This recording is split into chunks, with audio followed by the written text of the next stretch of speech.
This episode of The Gaming Outsider is brought to you by eWin Racing, the home of the best heavy-duty gaming chairs. I can tell you from personal experience that I've never sat in a more comfortable chair at my desk. eWin Racing has chairs for gamers of all sizes, too. As a Gaming Outsider listener, you can get 20% off your purchase using our promo code TGO at ewinracing.com. eWin Racing, the best gaming chairs out there. The Gaming Outsider Podcast. They're an inspiration for birth control. What's happening, Go community? Welcome to this week's episode where we're talking about obscure or forgotten consoles. Expect a lot of expert info from CB, who has plenty of consoles I've never even heard of. In news, Gamescom was this week, so there's a ton of trailers to talk about, and even a retro console from Atari. Zack finally gets to talk to us about Shadow Gambit, plus he also got his hands on Fort Solis. Alyssa played a charming-looking title called Torn Away, and I've been playing the Library of Babel. Would you believe? On my phone. This is the Gaming Outsider. Greetings, programs, and welcome to the Gaming Outsider, a video game podcast with a focus on our incredible community, which can be found at thegamingoutsider.com. It is Sunday, August 27th. I'm your host, Scott Clark, and joining me are my good friends, Mr. Zack Parkerson. It is I. Chris Behrensmeyer. Hello. And Miss Alyssa White. Hi, it's me. I'm We the are problem. back. I like that song. I do too. I don't know what the hell you're talking about. It's a Taylor Swift Yeah. song, and okay. I actually, Anti-hero.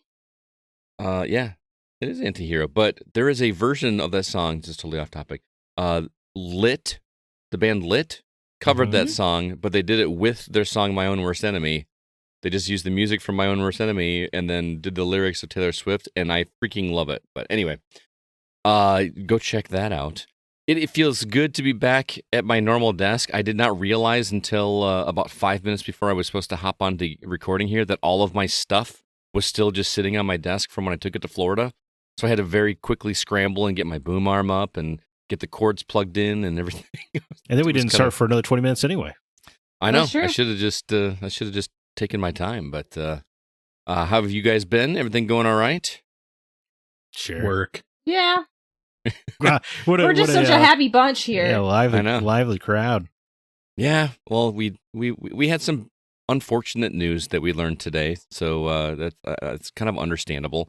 In good news, R2V2 is coming up October 14th. We're getting very close. Unfortunately, one of our VIPs is not going to be able to make it. Sadly, Sissy Jones has a conflict, an unforeseeable conflict that she is not able to avoid, so she's not coming. However, John St. John, the voice of Duke Nukem, is still coming, so we're still planning to have a good time and try to get some video game tournaments and other things going.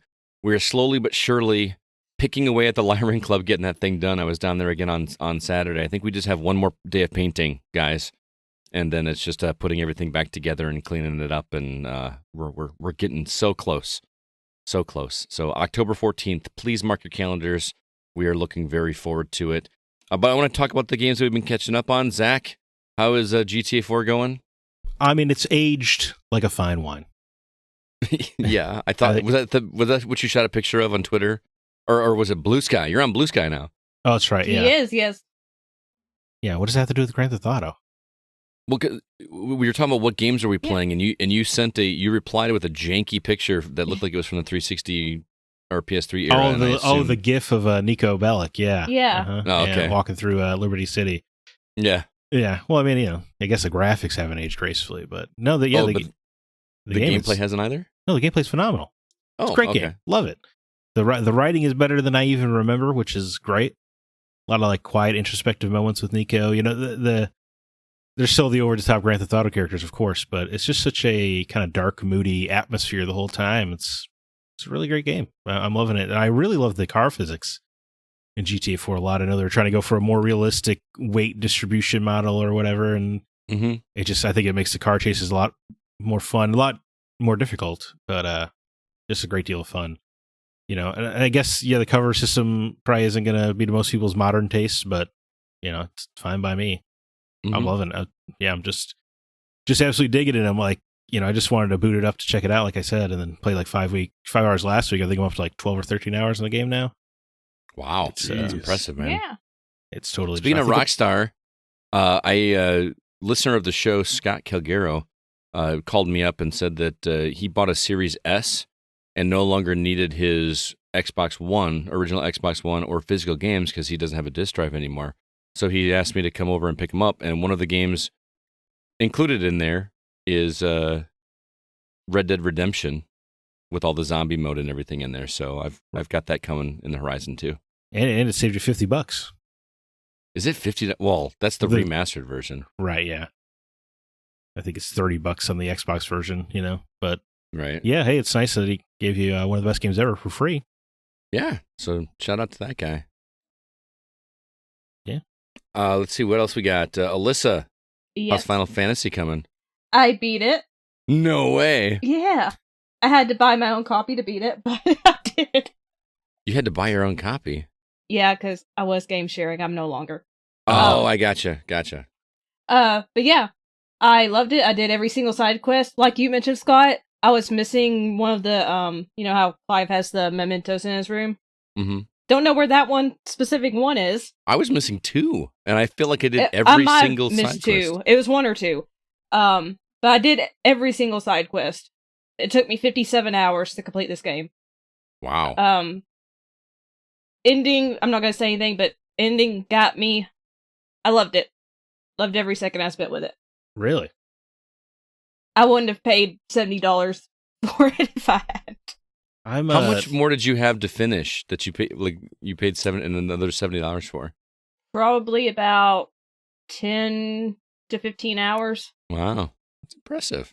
I appreciate the dedication. Yeah, I wanted to see it through. Yeah, right. If I hadn't enjoyed it, I would have just, tossed it to the wayside. But I was enjoying it, so I needed to see how it ended. I wish you were on our spoiler cast. Yeah, right?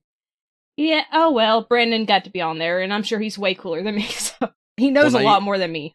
So. But now you can go back and listen to it since you just finished it. You can go back and check it out and see if you agree with our stances. Because, man, we talked about that for a while, didn't we, Zach? Yeah, it felt like a while. And it was weird being the biggest narrative optimist in the room. Oh, really? Was that how it went? It's been a while. I don't remember. In our discussions of on some of the more ambiguous plot elements, I definitely was the one rooting for the happiest outcome. Oh, that's true. I was hoping for, I was rooting for a happy outcome as well. Just say that. Well, I'm glad you finished it. I feel like every week you've been saying been picking away at that. Yeah. But I'm just very slow when it comes to doing things. Usually, except for when it comes to writing reviews. I think I gave her a review copy, a week or so ago, and 3 days later, she not only beat it, but she had the review written. It's my brain. Like, when I finish a game, I have to write the review immediately while it's still there. What else have you been catching up on? I've been playing The Wreck. I bought it on Xbox because it had sounded intriguing to me. I got it for a good price. And I'm really liking it. It is a very narrative-driven game. You're just experiencing this woman's emotions throughout a traumatic incident. Yeah, it gets heavy. Like, there was a part where it's a lobster segment, that's all I'm gonna say, and I was nearly, bawling. Like, I'm like, oh my god, what? It's done very well. I'm intrigued. Yeah, like an actual lobster, or is this just something... Yeah, like actual, lobsters. This woman's narrating it, the premise of the game is that she goes to visit her mom in the hospital, and every time you see her go to her car, she relives this wreck she was in over and over again. And there are items you click on in the car while her car's flipping over, and that brings you to a memory, and you go through the memory 4 or 5 times and click on words that are sprinkled throughout the memory, and she narrates what was going on, what her thoughts and emotions were. And it just gets deeper and deeper into her trauma, her character, and it's actually really moving. At first, I wasn't sure about it. I'm really digging it now, and I have to force myself to actually stop playing it because it's just like this seamless experience, and you just want to know more, but at the same time, it's kind of breaking your heart. And yeah, it's different than I thought it would be, but in a good way. Is that one you had to pay for, or is that a Game Pass? I did pay for it, yeah. I wouldn't be surprised if it were to come to Game Pass at some point, but I mean, I think I got it on sale for $6 or something. It was. Oh, gotcha. I'm intrigued by the concept. I'm just also kind of laughing at myself at the thought of being in a rollover car accident and then just randomly picking out items in the car while I was rolling over. Yeah. Well, they come right in front of your face, and it'll like put dots around the item you need to click on. Oh, okay. The game does give you a warning before it starts, though, that if you're prone to motion sickness, there's a setting you need to click on because of that specific aspect, which I did put that motion sickness filter on, and I haven't experienced anything, so. Well, that's good. As for me, I've been playing a little bit more Baldur's Gate 3, and when I say a little, I mean very much a little. The only time I really had was to sit down with Kevin, our producer, to play this game on co-op, because I wanted to see what that was like. So I can kind of answer some questions about how that works, because we were discussing last week, like, what does that mean? So the way it works is it's not like a Borderlands game where you just have a character that you've rolled or whatever, and you just bring them in. In order for him to join my party, he had to re-roll a new character, which, can now be, that character is now in my camp in Baldur's Gate 3, so if he ever wants to join in again, he just grabs that character and joins again. But it was a really interesting experience, and I had a way more fun kind of talking through battles instead of like kind of wondering if I'm doing this correctly, and plus like I said, Kevin's our DM, so I kind of get to, well, what does this mean? Is this bonus action? I can do that. It's like instead of having to second guess and just kind of experiment, I can ask this before doing it, and then he gave me some good advice as well, where at the end of every battle, I was shoving characters just because it was something that I could do. And he explained to me that you don't want to shove characters at the end of a battle, because if you succeed and push them away from you, then they now lose that ability to be engaged with you and get that and lose that attack of opportunity if they, so I'm just learning little strategies as I go. But have you kicked anyone else off a cliff? Not off a cliff, but I kicked a character into a fire, and it actually killed him. So that was kind of cool. And Kevin was actually like, I didn't even think about that. That was really good. And I earned an inspiration point. I don't know if you know how D&D works. Of course, when you do something creative and outside the box, right? Your DM gives you a point of inspiration. Right, but I have no idea. Man, I'm a pro D&D player is what I'm getting at. So call me Gary Gygax. I have no idea what I did because it wasn't for the fire thing. I just got one for some other thing, and I have no idea what it was. But I just love that they incorporate that into the game. It's kind of cool. That seems like it'd be such a tough thing to program for. I guess that's why it took 6 years or whatever. Yeah, right. And apparently the game is vastly different than it was in early access. Like when you roll, when you actually roll, if you actually see a die being cast or whatever, when it was in early access, they wouldn't show you what your modifiers were. It would just tell you if it was a success or a fail. But now, whenever you roll it, even before you roll, it shows you what you have, a +3 and a +2 or whatever, which makes it really fun. So I don't know. And dice rolling is your favorite part of D&D, right? So this is that's a big deal to you. It is. I think I mentioned it last week. I kind of wish they would show all the dice rolls in the battles. Well, I wish it was an option. I agree with you. I'm surprised it's not. I can't be the only one that wants that. But yeah. The other thing I've been playing is Turok 2, Seeds of Evil, originally on the Nintendo 64. Oblivion is at hand. Oh my gosh. I think I talked about, when was I talking about it? Maybe with you guys just on text. And I thought I had only dabbled in this game, but once I got into it, I was like, man, I remember this so much. The little girls that are like crying, and then when you rescue them, they say, "Thanks, Turok," and they're like holding like an invisible teddy bear or something. And I don't know. I miss games like this, man. I really miss games like this. Like just corridor mazes with some occasional battles that are fun to do. Never feel overwhelmed, and that I don't know. This is the game I want to be playing right now because it feels nostalgic but fresh at the same time. Right. Well, I mean, awesome. Boomer shooter's definitely on the rise, but I feel like this is like Turok is like the evolution past the boomer shooter. It's the in between phase of the Doom and the Call of Duty, and I do miss those kind of games. I mean, it's silly, but I just love collecting the little, triangle things or whatever. Yeah, you would, yeah. No, but I mean, not even from a like collectathon to get them all. It just feels satisfying. Like, Right. remember, like, what was it, Crackdown, when you would collect those orbs? It just feels, even though in this case you're not actually getting anything other than like it's just 100 of them to get an extra life or whatever, but it just feels good. That sound that it makes when it picks them up is fun. The weapons are fun. Do you remember the tech bow? How cool that Of tech course, bow like was? the blue explosions or whatever. The blue explosions, but then there's like a sniper zoom in scope thing on it, so you can actually tag these guys from like all the way across the screen. It's really good, man. And one of my favorite things about this game is they take headshots very seriously. Like I try to use arrows whenever possible, just because they're a replenishable ammo, right? If you kill an enemy with an arrow, you just go pick it back up, or if you miss and you go in the wall, you just go pick it back up. So I try to use that first until I just can't get them anymore. But there are these big brute characters. Even if I shoot them in the head, it's an instant kill, just automatically dead. So, I just love that. Even like a weak weapon, like an bow and arrow, is just an instant kill. It's a lot of fun. I'm a little.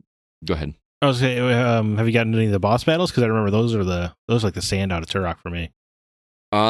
I got to in what felt more like an arena battle than a boss battle. Uh-huh. And I think the reason I didn't get to face the boss is because I missed one of the missing children. And so when I got to the portal at the end of the level, after fighting these arena enemies, I got sent back to the beginning and it said mission failed. So I don't know if that means I have to go through and do all that all over again, or if I can just try to find that one missing child to then go finish the level. Mm. I just kind of assumed that those were like bonus things, not things that were required in order to progress to the next level. You know what I mean? Yeah, I get what you're saying. Yeah, I don't really remember personally. But yeah, I did not see a big boss, but I feel like I remember them from back in the day. But again, it's been so long. I think I might actually go play some more after we're done recording tonight, because I had a good time with that. So yeah, and then I mean that's kind of an anticipation for Turok 3. I think that's the reason I finally decided to start playing it, is because of the announcement of 3, which I think is coming out relatively soon. So I feel like I should play 2 before I play 3, because I definitely will play 3 after the fun I'm having here. So Baldur's Gate 3 and Turok 2 Seeds of Evil. Let's go ahead now and jump into the week's news.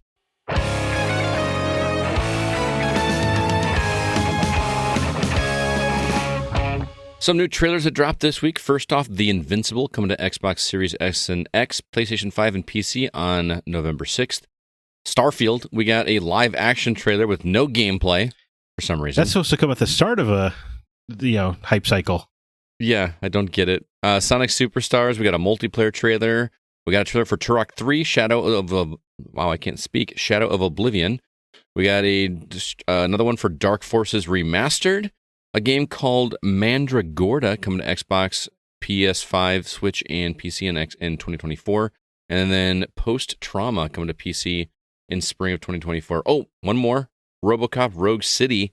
Got a trailer for that one on Xbox, PlayStation, and PC in September.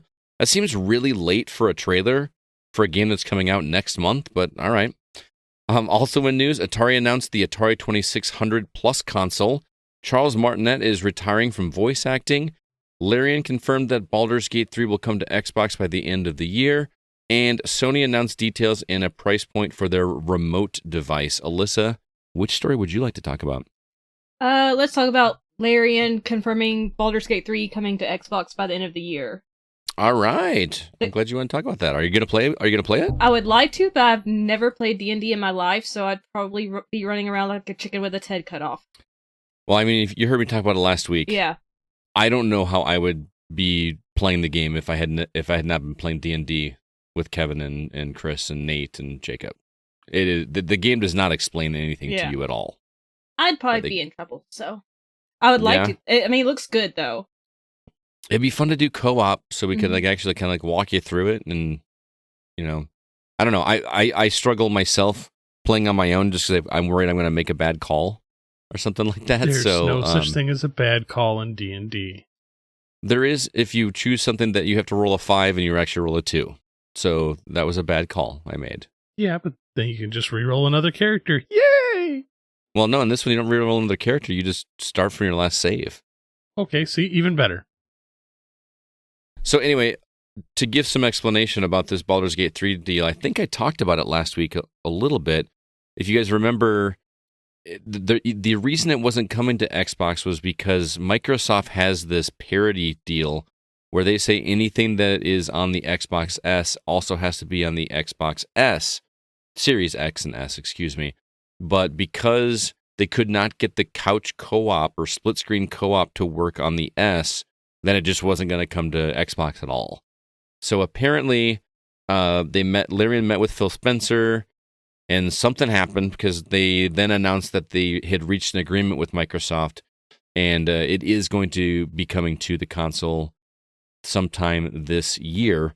The S will not have the split screen, but both consoles will be able to play online, and then the game will also support cross-save progression. So, have I scared you away from it, Alyssa, or are you going to check it out? I don't think I'm scared away. I'll probably wait a bit though to play it. How about you, Zach? You already had a PS5, so I figured if you were going to play it, you're going to play it there. You have any interest? Yeah, I would have definitely played it on PS5. I'm just more surprised the parity clause is getting an exemption here because Xbox has sold more Series S's than X's. So you think that logically that would be the console they're more concerned with. But I agree, but I also wonder how many people are actually planning to play this in split screen co-op. No, I'm sure it is minimal, but this does two things, right? Where now I feel like it opens them up in some kind of weird way of being like, well, you lied in your marketing then. Right. Because people might have bought the Series S expecting feature parity because that's what you announced it with. And it also now opens the floodgates for Series S games in the future to not have the features of the X version, which is fine, but it is just like, if I was Xbox's first party, I'd feel pretty bad right now. Halo Infinite had to cancel its split screen over, allegedly because it couldn't get the split screen to work on Series S. But now you're letting the Baldur's Gate get the pass, but you made me, do it. I would feel that's interesting. Their landmark flagship title, they wouldn't do it for, but they would do it for a third-party title such as Baldur's Gate 3. Yeah, I would feel pretty bad if I was. Well, I feel bad for a lot of reasons if I was 343, I guess. Maybe they've started to learn from their mistakes and being like, yeah, we got to give and take on some of this. You're right. The change has to happen somewhere. That's true. And I'm sure part of it was probably like, please don't launch in September. Please don't take Starfield from us. I'll bet you that was part of the agreement. As long as you guys do not release this, probably even October. Well, we're thinking like November, December. And to think if the split screen did work all fine, well and dandy, they would be releasing on the same day, like the PS5 version. Probably. So maybe that's not even true at all. Well, I'm not getting my tinfoil hat on just yet. I'm just saying Xbox might have lucked out in some way. I mean, Starfield is, of course, going to be a big deal regardless. But Baldur's Gate 3's word of mouth is unlike anything I've seen this year. Oh, yeah, for sure. Yeah, I feel like it's if Xbox wants to be in that conversation, it needs to be on that platform. It's just really good. What about you, Chris? Well, I guess we'll talk about this dumb, pointless console. Oh, we're moving on. I thought I was asking how you felt about Baldur's Gate. But you already know I'm going to play it. I've told you this. So you must be thrilled then, right? Because you don't have to decide since it'll be delayed on Xbox. I mean, obviously nothing's going to get between you and Starfield anyway. Yep, nothing. Yeah. I mean, even if they release on the same day, I'd be like, one of you takes precedence. That game could launch with nothing but 3 out of 10s, and you'd still be taking a day off of work for it. No, I have to work that day. Oh, wow. It's okay. We'll see. Nope. Xbox is coming with me. Oh yeah, so you just have it pre-downloaded. You're gonna play it anyway. Yeah. No lies. 'Tis my soul. Anyway. Yeah. You said useless console. I'm really intrigued to hear you say that. Because we already have one. It already exists. Okay. Tell us the story you're talking about. Atari has announced the Atari 2600 Plus console. Not what I thought he was talking about. I was thinking about the other one as well. Oh, don't worry. The other one's still pointless too. Yeah, don't worry. I'll get on that. So this thing looks and operates like the original console, but it has an HDMI port, folks. Wait, we already made those. So let's charge $130 for something that we made 2 years ago. Are you talking about those like cheap ones that you would find like at the mall kiosks? No, because you can buy expensive ones too that were licensed by Atari. Also have kiosks. Sometimes. I don't know. I just remember that those. I went to one not that long ago. It was kind of a weird, scary wasteland. Yeah. Yeah. I went to one yesterday. It was actually fully loaded. It was very bizarre. Ooh, don't go to the one here. It's nothing but puppies and sadness. So yeah, this new console comes with a brand new 10-in-1 cart, with a bunch of old games on it: Adventure, Combat, Dodge 'em, Haunted House, Maze Craze, Missile Command, Real Sports Volleyball, folks, Surround, Video Pinball, and Yar's Revenge. Like, of all the Real Sports games that you could have put, you chose that one. It comes with one controller, but additional controllers will be $25 each, and you can have two. We'll play the original 2600 hardware and 7800 games. Launches this November 17th for $130. Okay, so now that that's out of the way, Oh boy. so you can take your original 2600 and buy a kit for $15 and convert it yourself. If you have one, how many people out there have an Atari 2600? Don't worry, I will send you one. They are incredibly easy to come across. Not that long ago, I was actually given 2 for free. That's how readily available an Atari is. Mm-hmm. But they just released that Atari VCS a couple years ago, which already is like flopped. I own one, and it gets almost no play. Yeah. So I don't know why anybody would have bought that. they'd have to be crazy. But here's the thing: like, what? The VCS sold like crap. Uh-huh. So let's make another one. And they're like, oh, look, it's an original Atari 2600 with an HDMI port, and we're going to charge over $100 for it.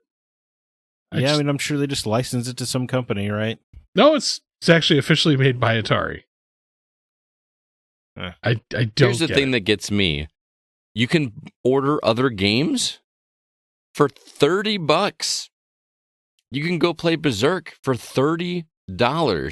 Yeah, but or you could just go to any game store and buy a cartridge for $5. $5. I even think $5 is a stretch. Try more like 50 cents. No, Yeah. I mean maybe No. I said maybe by you guys, but any game store I've gone to, like 3 to 5 is where Atari cartridges are now. Wow, I apparently need to buy all the Atari cartridges around here and go to where you are. Well, I I mean, will make a killing. yeah. I don't know. The retro games market is always just getting stupider and stupider. That is true. I don't know. Here's the thing. This is pure nostalgia, and that's it.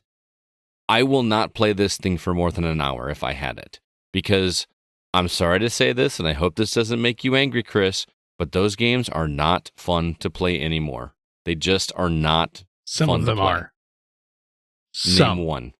Yar's Revenge is actually pretty fun. The remaster that they did is so much better. Adventure's fun. They're fun. Get They're- over yourself, man. For see, here's- 5 minutes. But here's they're the fun. thing. Each one of those Atari games, the original Atari games, take like 5 to 10 minutes to play. They're true. not complex. Mm-hmm. So, and with like over 600 of them, I enjoy my Atari. I bust it out every now and then. But again, you're like, I like the graphics in the new one. I'm looking at it from more of a nostalgic piece. Like I said, I enjoy it. I just don't understand why this had to be a thing. Like, it's legitimately like we took an original console and put a USB port in it. I guarantee you open this thing up and it's probably a RetroPie inside. Yeah, I mean this whole thing's dumb, no doubt. The only reason I could see buying one is to keep it boxed and put on my shelf with my other classic remake consoles or whatever, which I get shamed for on this show, so I'm not going to do that. No, Good I give you dodge. shame for Probably. not opening them. That's what I just said. There's your shame. No, I'm okay with you buying them. I'm just shaming you for them not being ever used. Alyssa, did you ever even play an Atari? A few years ago, my uncle found one at a yard sale, and we played what's the game? Pitfall. on Okay. it. But Pitfall, then he good sold game. it. He sold it on eBay. So Pitfall was revolutionary at the time. That game, like, oh, you could go underground? Like, that was such a big deal. And step on alligators. This is Yeah, amazing. yeah. Well, I'm glad I'm not the only one that thinks this is dumb, because there's no, here's the thing. If this thing does well and the Amico still never comes out, I'm going to be really angry. I just sent you that link for the other day where they restocked the physical ones. Yeah, you can still buy the games for the Amico, even though we don't know if that console is actually coming out or not. They claim, they still keep claiming that it's coming out, but their website and all their social media has been like dead for almost a year. That's the Tommy Tallarico Ponzi scheme, right? Yep. Oh That's no, what no, it feels like. I mean, He's not even there anymore. He's been booted. It's now Yeah. the Phil Adams Ponzi scheme. Well, my understanding is that the company that bought him out or whatever actually does intend to do something with it, but I don't know. We have a better chance now than we did with Tommy Tallarico. I think they looked at what was done and they were like, did you guys do anything? No, not at all. And that's what all the reporting indicated. Really? That like just nothing happened? Yeah, pretty No, much they nothing. go online and just read about it, because like the whole thing where he's being sued by the business rental, like the office rental stuff, because they rented everything for like hundreds of employees. Yeah. Like, just go read that whole story, because he's being sued personally because he was the one who actually personally signed the loan for all of it, and he owes like a crap ton of money. Yeah, it turns out he's a pretty shady dude. Wow. Anyway, Zach, what story did you want to talk about? Yeah, speaking of useless hardware. Scott Sony- and I've talked about this already, so I can't wait to talk about with boy. you, Zach. So the Project Q Lite finally was unveiled as the PlayStation Portal, going for that PSP acronym. oh yeah.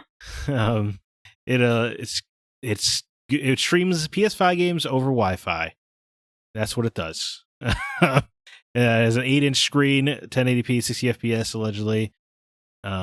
It cannot do the cloud streaming, even if you play for PlayStation Plus's cloud streaming service, and no Bluetooth.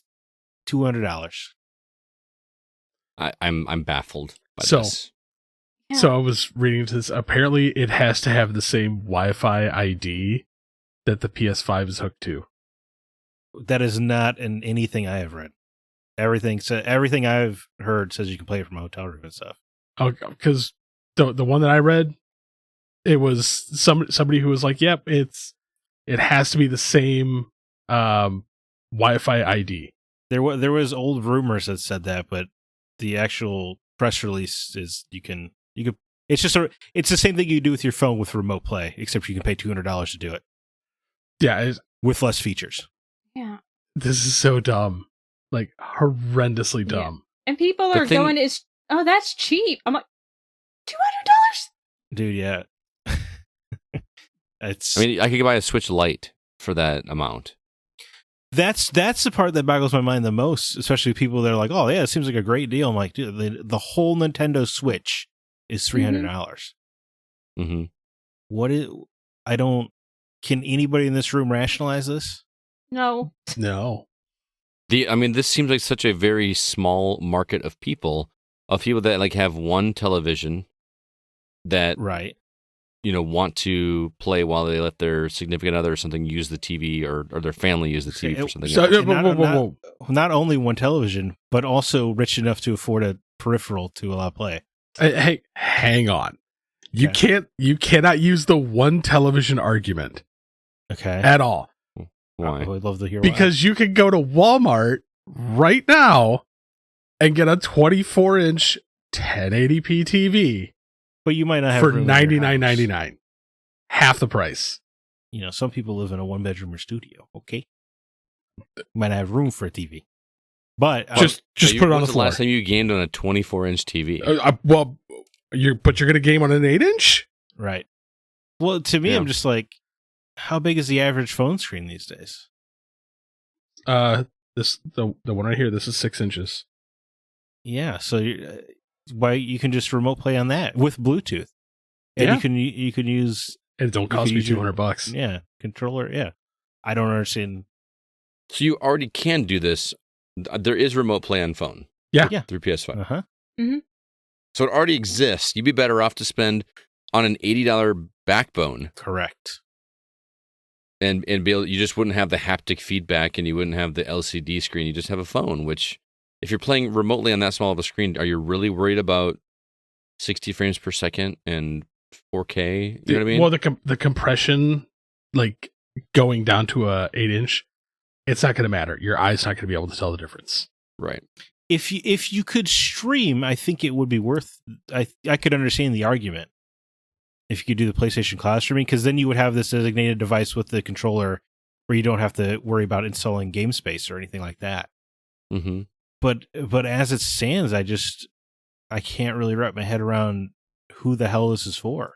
Especially because you can't use Bluetooth. No. Right. What new devices that have an audio component do not allow you to use Bluetooth? So if you want to actually use this thing for what it's intended, which is to use it in a room with somebody else that is watching TV or using the TV for something else, then clearly you're not going to be able to have that thing blaring. You're going to need it with headphones, which means it's not going to cost you $200. It's going to cost you however much more it is to get this PlayStation Link technology. Well, it also accepts 3.5 millimeter cable.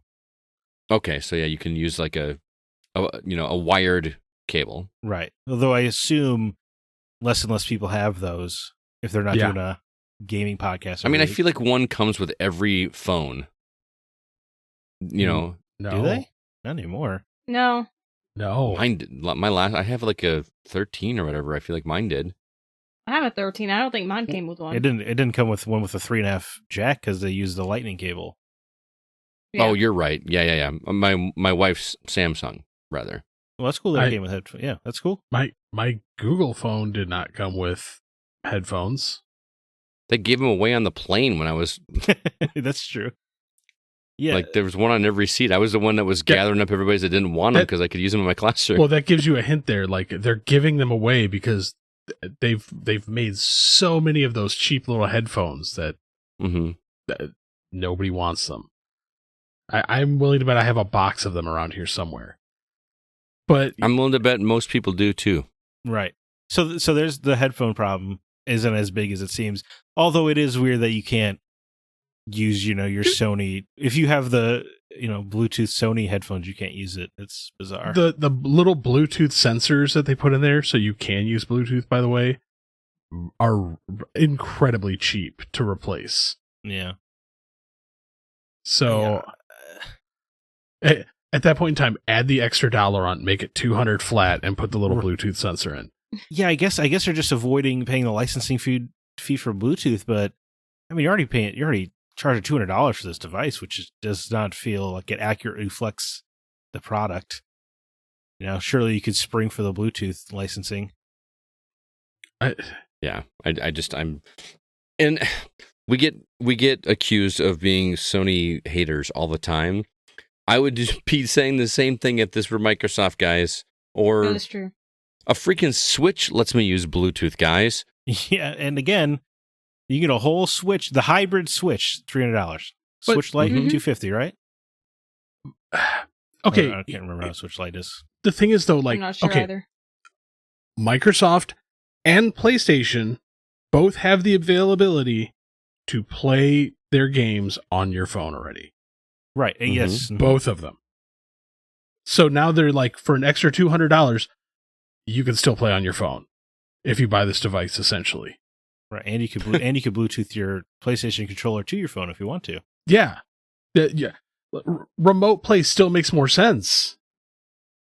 Because Yeah, you well, can use the Bluetooth. That's the thing. Anybody who would want this product, you'd have to be kind of dumb to not realize, right, that you could boot it up on your phone already.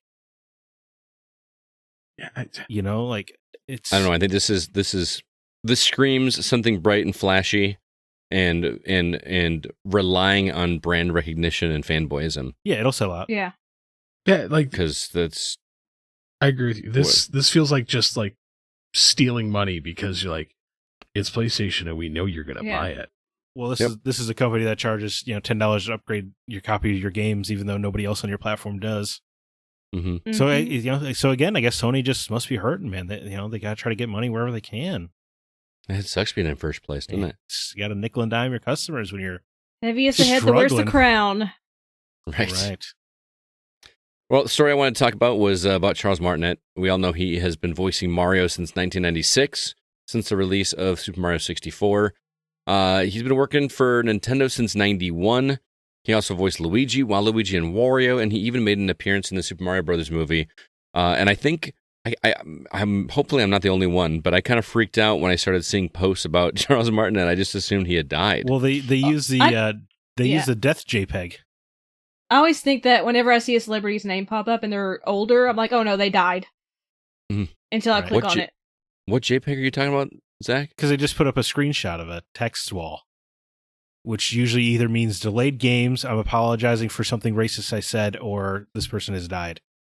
Right. Okay. But the Twitter just said apology.jpg. Charles is now moving into the brand new role of Mario Ambassador. With this transition, he will be stepping back from recording character voices for our games, but he'll continue to travel the world, sharing the joy of Mario and interacting with you all. So he's alive and well. He's still going to be going around as an ambassador for Nintendo. He's just not going to be in the games anymore. And then Charles responded to the tweet saying, "My new adventure begins. You are all number one in my heart. Woohoo." I'm not going to do that with the... Woohoo! That was the most unenthusiastic. Woohoo! Woohoo! Mamma mia, it's Mario. Oh, God. Who was it that Pedro sent, was that you, Pascal. Zach, that sent the... that sent somebody's audition reel for Mario? Oh, Ben Starr. Oh yeah, Clive Rossfield. It's me, Mario. It's The- really- the- Okay, I'd moment you go did for that- that voice.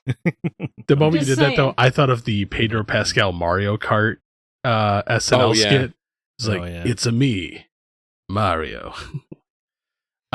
There's no word yet on who's going to be taking over the voice of Mario, but apparently Shigeru Miyamoto and Charles Martinet are supposed to be having a video releasing soon, kind of explaining what's going on. That's going to be interesting. I've actually heard that Super Mario Brothers Wonder, the one coming out in October, is not featuring his voice. So Correct. who is or are they just using old sound bits? Chris No, Pratt. Chris Pratt. it is a new voice. Because when the trailer debuted, there were some Reddit posts of people being like, "Dude, it's Mario, like Charles sounds off in this one, man. What's going on?" So those people were right, but most people didn't notice. So whoever the replacement is obviously doing a good job. Yeah, I'm going to have to go back and rewatch that video because it sounded normal to me. But First off, can I point out, they're like, moving into No. his brand new role. Shut up. Moving into his brand new role as Mario Ambassador. I'm like, this dude already was the Mario Ambassador. yeah, Right. that's pretty much. Yeah. I'm like, he was doing that more. They're basically just paying him to. They're just being nice, right? yeah. Yeah, pretty much. Which is cool. Like, here's your trophy. Yeah, It's like, hey, look, the Mario Ambassador is still the Mario Ambassador. He just doesn't do the voice work anymore. we don't want the voice of Mario to slide into poverty, so we'll just keep paying you to hang out.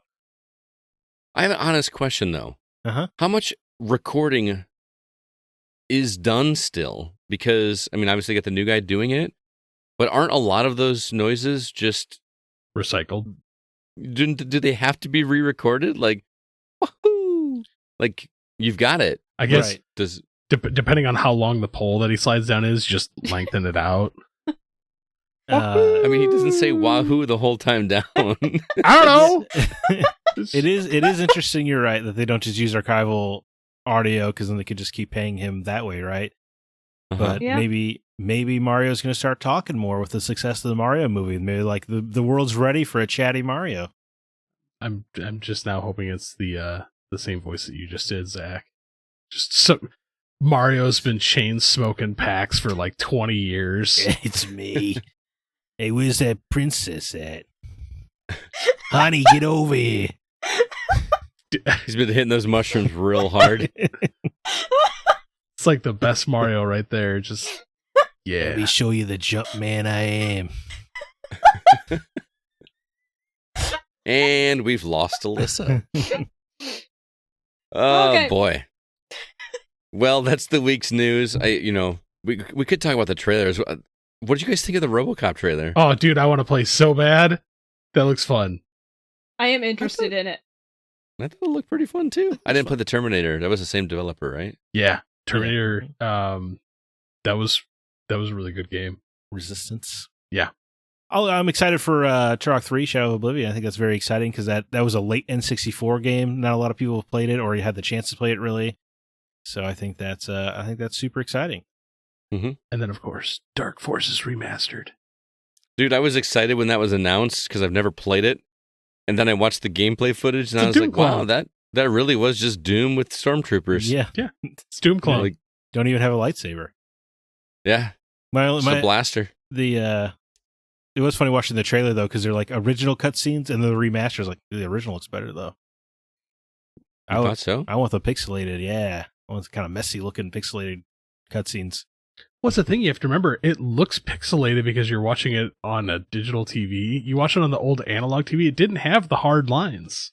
I'm sure that is true. I'm saying kind of like the hard lines. But I can see how most people probably do not. Every remaster should do the Halo thing where you can tap a button and see the difference. I agree. I remember that with the old Monkey Island games. I know that's it's a weird, obscure way to talk about that, but that was just so cool to be able to go back and that's what it looked like when I played it on my PC back in the 90s. Right. That was cool. That's cool. All right. Well, moving on, remind everybody about Patreon. We got a place that you can donate some funds if you'd like to help keep the Gaming Outsider going. We've got several tiers, actually. Our $3 tier will give you a bonus episode each month, and a $5 tier will give you 2 bonus episodes. And our $1 tier will get you the episode a day early if you'd like to do that. CB, what is currently available for people to listen to if they are Patreon subscribers? Well, Desert Island Games with Marina Ryan from Quest Markers, and the Final Fantasy 16 spoiler cast with Scott, Zack, and Brandon Smith. Get to see Brandon soon. I'm excited. Mm-hmm. Upcoming, we still have our trade-off episode upcoming, Streets of Rage 2, Marvel Land, Sunset Riders, and DuckTales between Scott and Kevin, and a narrative twist redo with spoilers. Yeah, I probably should have explained that, Chris, if we didn't explain that to you. We had a lot of people that were not happy with how we did the episode last week on the narrative twist. We kind of went into it spoiler-free. It's my fault. And they were like, we should have just like came out and said, we're going to do spoilers and then just went guns blazing. So we decided we're just going to re-record the topic and release it on Patreon so everybody can hear us talk about it that way. So that is what that is for. Also, speaking of Marina Ryan, the episode of Quest Markers on which I guested is now available for you to check out if you want to listen to that. I highly recommend. If you want to hear me gush about Link to the Past for about, 45 minutes or so. Did you guys get a chance to check it out yet? I have not yet. I mean, I will, in though. Person. Yes, I've done it in person. Yes, I listened. You and Marina had a very great conversation. You guys had a very natural chemistry. Marina She's so much fun to talk to. She seems to have natural chemistry with everybody. It makes no sense. Mm-hmm. But yeah, it was a great episode. You guys talked quite deeply about A Link to the Past. Shout out to the Zora King, of course. Best character, obviously. Oh, yeah, she was all excited about the flip. Yeah, he's trying to make a buck while the world is ending or whatever. Yep, yeah, exactly. Yeah. Yay, capitalism. Anyway, if you'd like to hear our Patreon episodes, head over to patreon.com/thegocast. For now, we're going to go ahead and jump into the new games that we've been playing.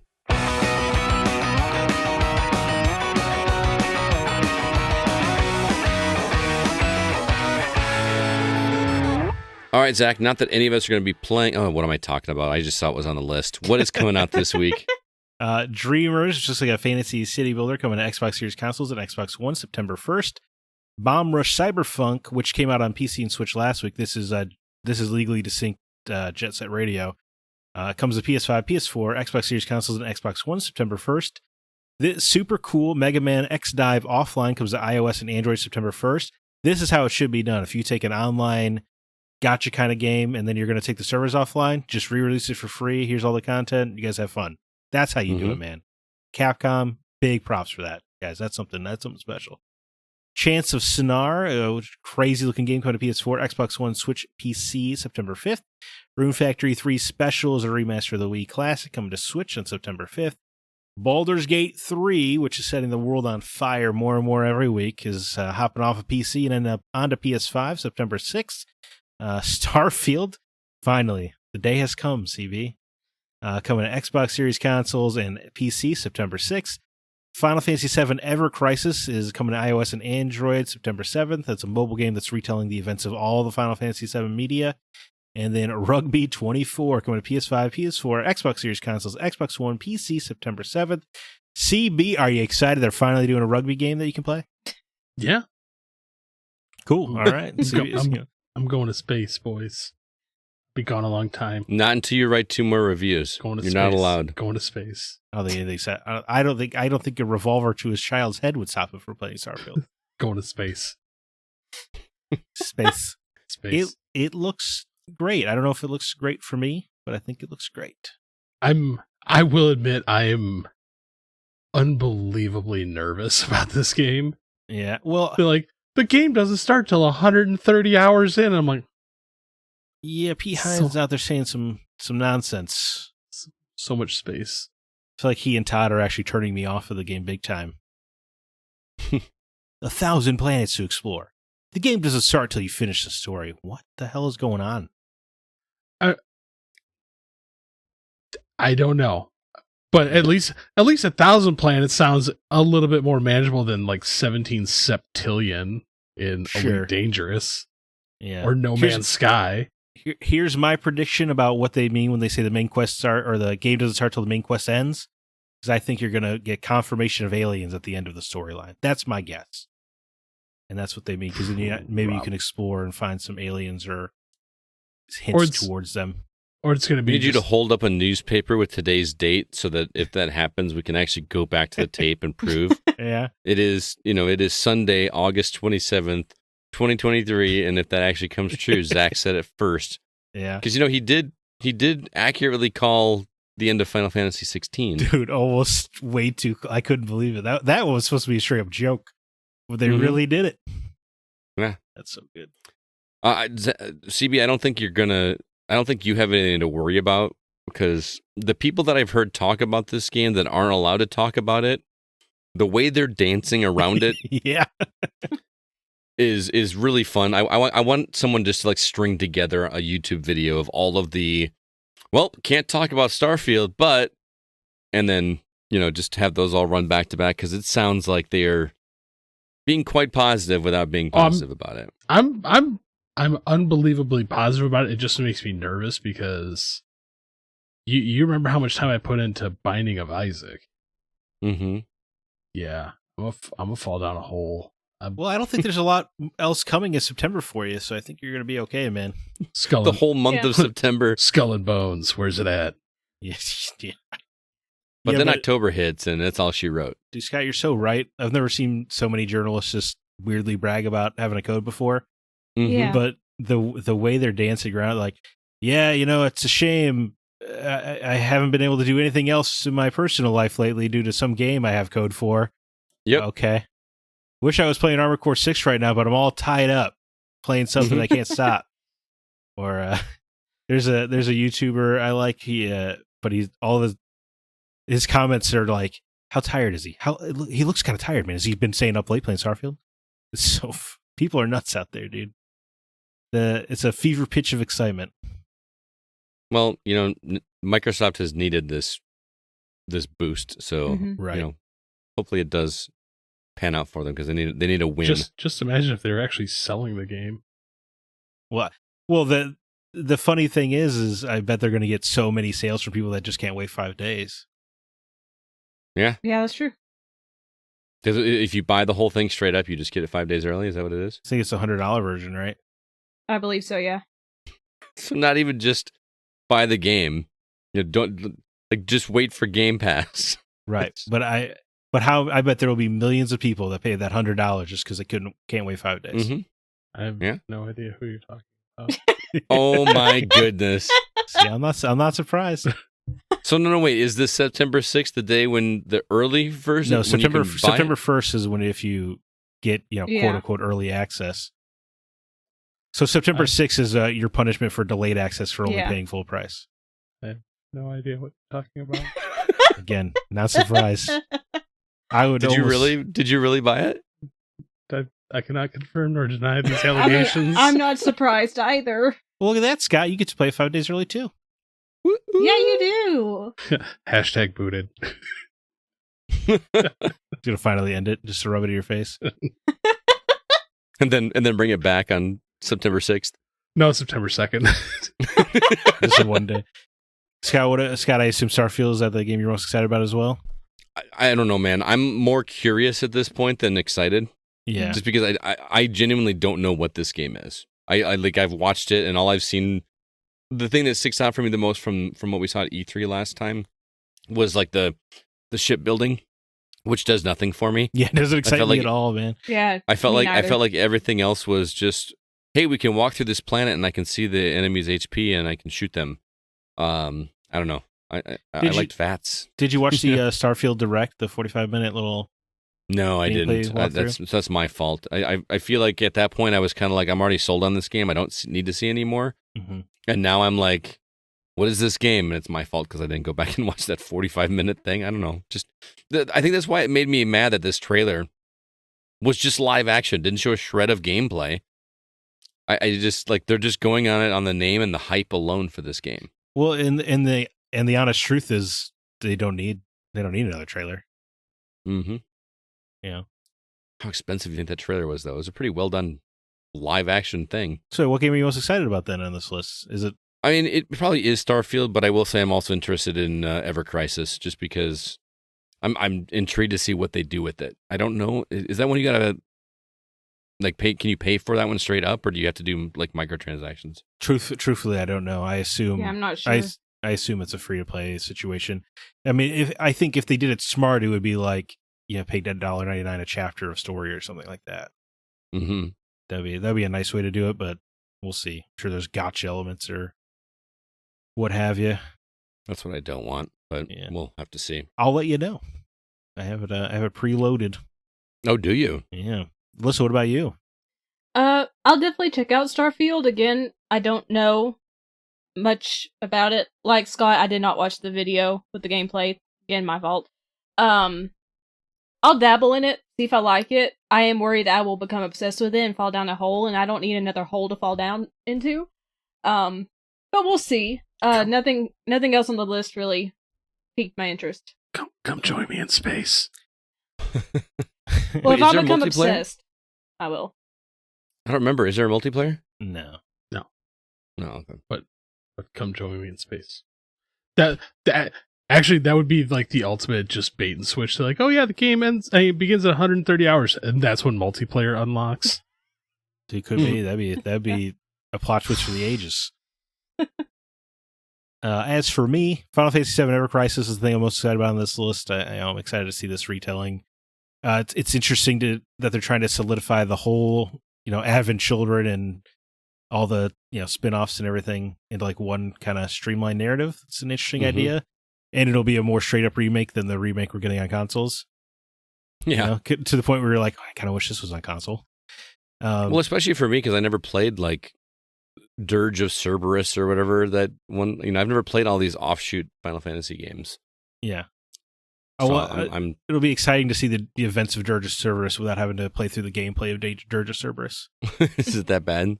It's not good.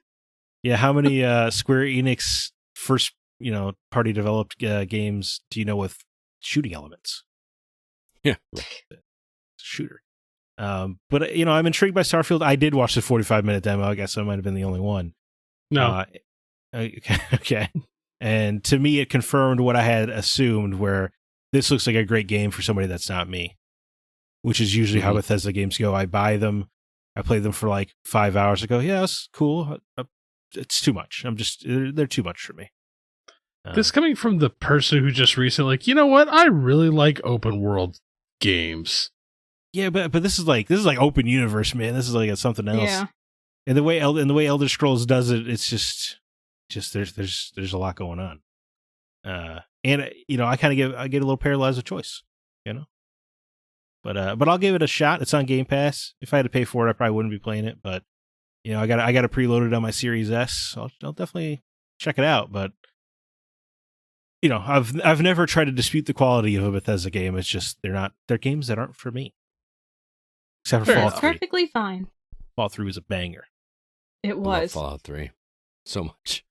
Speaking of which, Scott, when are you going to start New Vegas? Dude, I have so many. I don't have time. He's trying to get everybody to start New Vegas. I want to play Turok. I got 2 games I'm supposed to be reviewing right now. We got Starfield coming. We've got Spider-Man coming. We got Alan Wake coming. We got Mario coming. There's just no. We got a convention coming. I don't know if you know that. No matter how you slice it, there's a lot of coming involved. Yes.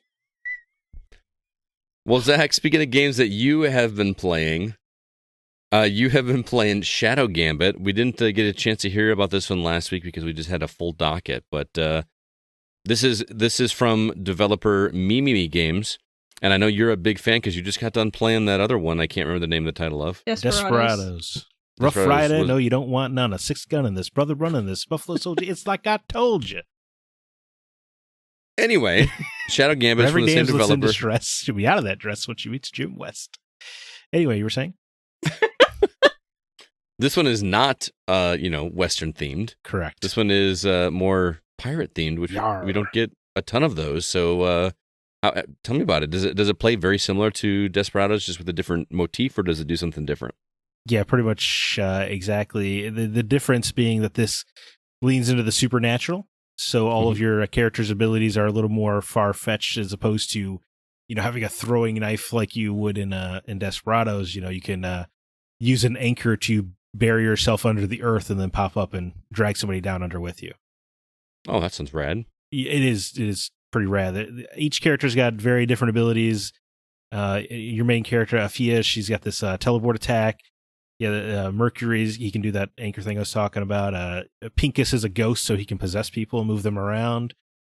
Just a lot of diversity and a lot of open-endedness to the stealth gameplay, because it is a hardcore stealth game. Absolutely. So, is this when you just got done with Desperados and then jumped right back into this? Are you getting it all tired of the formula, or is it just like you can't get enough? Oh, not at all, man. It's so they're just exceptionally designed. The difference I would say so far with Desperados and Shadow Gambit, though, that I guess kind of helps diversify it, is Desperados would have very strict missions. They're very linear, and it'll tell you you have these 2 characters or these 4 characters or whatever. And then it's basically like a puzzle they have to unravel, a stealth puzzle. So it kind of engages your mind in almost like a chess-like way. Whereas Shadow Gambit, you can assign your own team if however you want. You get 3 characters per mission, and you get to approach it how you want, and you're doing a lot of shorter. The missions are a lot shorter, like 30, 40 minutes as opposed to hour and a half. And you're just kind of going in, doing an objective and getting out. And but it's more of like a toy box because you have so much power because all your characters are supernatural. That you can really tear these people apart, especially on normal. And you can up the difficulty if you want to make it more challenging, obviously, but it is definitely more about like experimenting with your characters and seeing the murderous mayhem you can pull off. So you're fighting other like live humans?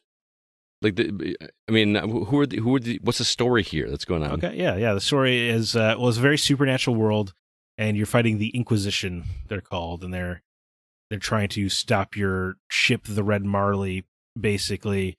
They're kind of like somewhat against supernatural stuff in general, but the Red Marley is a dangerous ship that you have because it can capture and restore memories. So it's a narrative explanation for your quick saving and quick loading. Okay. But it's worked into the narrative because she can store memories up to like 24 hours ago or whatever, and you're the Inquisition. Ignatia, the villain, is basically afraid of that power, as she should be. It's a pretty powerful ability. And you're racing for the old captain of the Red Marley's treasure as well. And so there's a lot of interesting back and forth conflict. But yeah, your enemies are the Inquisition to the point where, and like nobody likes them because they're like kind of like the Empire of Star Wars or what have you. Right. Which is fun because sometimes you'll have missions on docks. So there'll be dock workers and stuff, and they just don't care if you murder people in front of them. Which is a lot of fun. But yeah, the story is you're Afia Manicato, and she sneaks onto the Red Marley and kind of helps free it from the Inquisition, and then you go around sailing to A, find the treasure of the Captain Mordecai, but then also B, resurrect the old crew. Because while they're all undead, they've had their like black pearls removed, and black pearls are what grant the undead their souls, essentially. So it's kind of this two-pronged narrative, and it's a lot of fun, actually. So you recommend Shadow Gambit? Yeah, I mean, for me, this is real Game of the Year contender stuff. I'm Wow. absolutely loving it. I don't want to stop playing. I really think the universe is a lot of fun, and the way because the characters are also kind of fleshed out when you get back to your ship, because in between every mission you can do another step of their own personal narrative. So you're kind of having these little side stories with your crew as well, and it's just like a wonderful, fun universe of undead, Pirates of the Caribbean kind of stuff. But it's just I love stealth games, and this kind of hardcore takes itself very seriously, to the point where like if you get spotted, you may as well restart, hence the quick loading, because you're just going to get overwhelmed and killed. You can definitely get your way out of it, but you'll just be in such bad shape that it's like, what's the point? So I love that kind of stealth that just demands precision and perfection, and this delivers that in spades. And I just want to keep playing it. I'm like doing all the extra missions and the crews. Each member gets their own, in addition to their storylines, they get additional missions as well later on. I'm doing everything I can. I can't get enough of it, and I love the hardcore nature of Desperados, where you have to like survive for an hour and a half or whatever. Well, there is something nice about in this game just going in, doing an objective that takes 20-30 minutes, coming back to your ship, getting to talk to your crew, learn more about them, go back out. Kind of, I guess it kind of does feel like that pirate fantasy of going in, getting the loot, and then get back to your boat. I feel like this is a game that I would want to watch the final product, like after you have a successful run. I just want to go watch you do it, as opposed to like watching you try to do it, and then you know what I mean? Yeah, like, I just want to see what a successful run looks like. Well, run's not the right word, but when you beat a mission, you get a little replay of your successful run. Oh, do you? Yeah, That's cool. At like quick speed or at normal speed? Yeah, you can do like up to 32 or 64 times speed. That's pretty cool. Yeah, it's pretty neat, because then you get to see how cool you would have looked if you weren't, constantly resetting. Very cool. So that is Shadow Gambit. You're playing on PS5, Yeah. but it is also available on Xbox and Windows if anybody else wants to check it out. Yeah, the only negative so far is the camera control is weird. It took some getting used to. I just want to say, if there are people out there who love Shadow Tactics or Desperados and are wanting to try out Shadow Gambit, the right stick used to just pan around the map, which was super intuitive for moving around people, because then it was just easy. But now the camera is like on like an auto follow your character that you're playing as thing, and it's just it doesn't allow you to track guard movements as easily. And there's like a way you can hold on the trigger to move the camera a little bit, but it's just weird that they don't even have the option to use the old control scheme, because you would think people that have put dozens of hours into your old games would want to play the same way they had. Right. But the developer did say a patch was coming to change the controls, so just a PSA. Sounds good. But enough about me. Whew.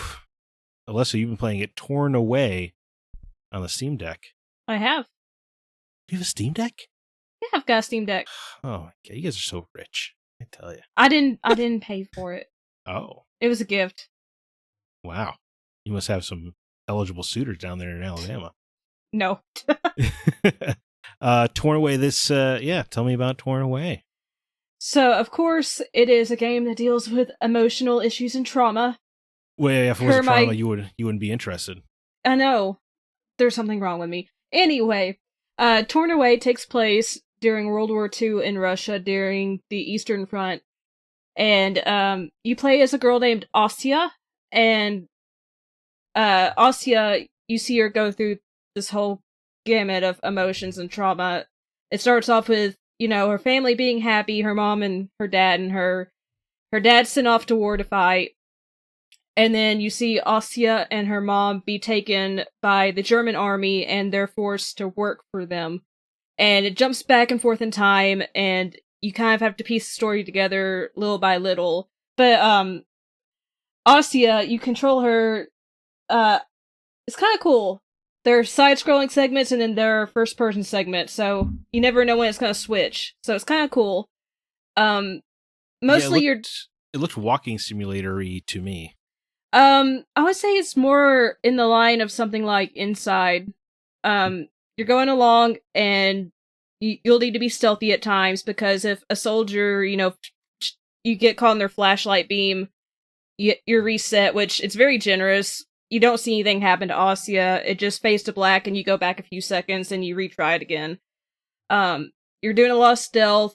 You get out of situations that you get caught in by finding objects around the environment to help you maybe, say, cut down a small tree, or you find a box to climb on top of to jump to a platform to get you out of a pit. There's just different things going on, and then you jump back in time, say, and you'll do mini games where you have to fix soldiers' boots. You have to polish them and put the soles on them, and you're worried about your mom because she's got this weird cough, and it's going through a lot for this girl, and she's very young, doesn't really fully understand everything, but these horrific things are happening around her. Yeah, I mean, that sounds pretty intense. It is, yeah. It is a gorgeous looking game.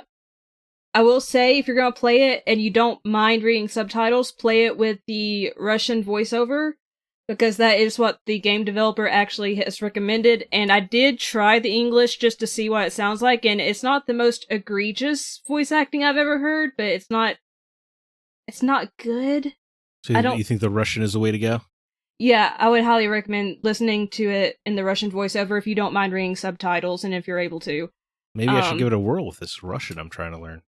Yeah, I thought about you when I was playing the game, and it was recommending playing in Russian. I did have a little bit of a scare because I thought it wasn't going to work on my Steam Deck at first, because it starts off and it asks you what voiceover track you want, and you can't actually use the thumbstick or the directional pad to choose your options for the settings. And I was freaking out like, So I finally figured out how to use the touch the touchscreen. But then when you play the game, it's fine. You can use the thumbstick and the face buttons and all that. It's just for some reason, if you ever go into the pause menu and you're trying to figure out settings, doesn't work there for some reason. You have to use the touchscreen.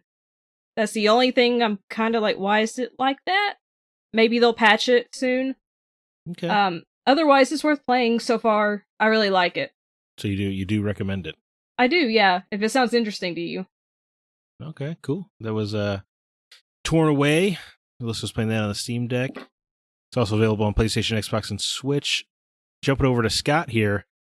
The Library of Babel, playing it on iOS. I assume this must hit close to home with your religious upbringing.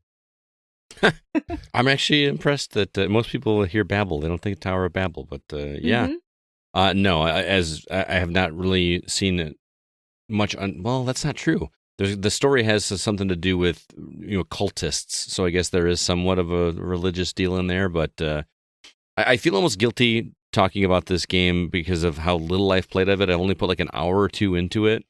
But did you guys get a chance to watch the trailer? I did, and the trailer looks gorgeous. Like a puzzle platformer of some kind.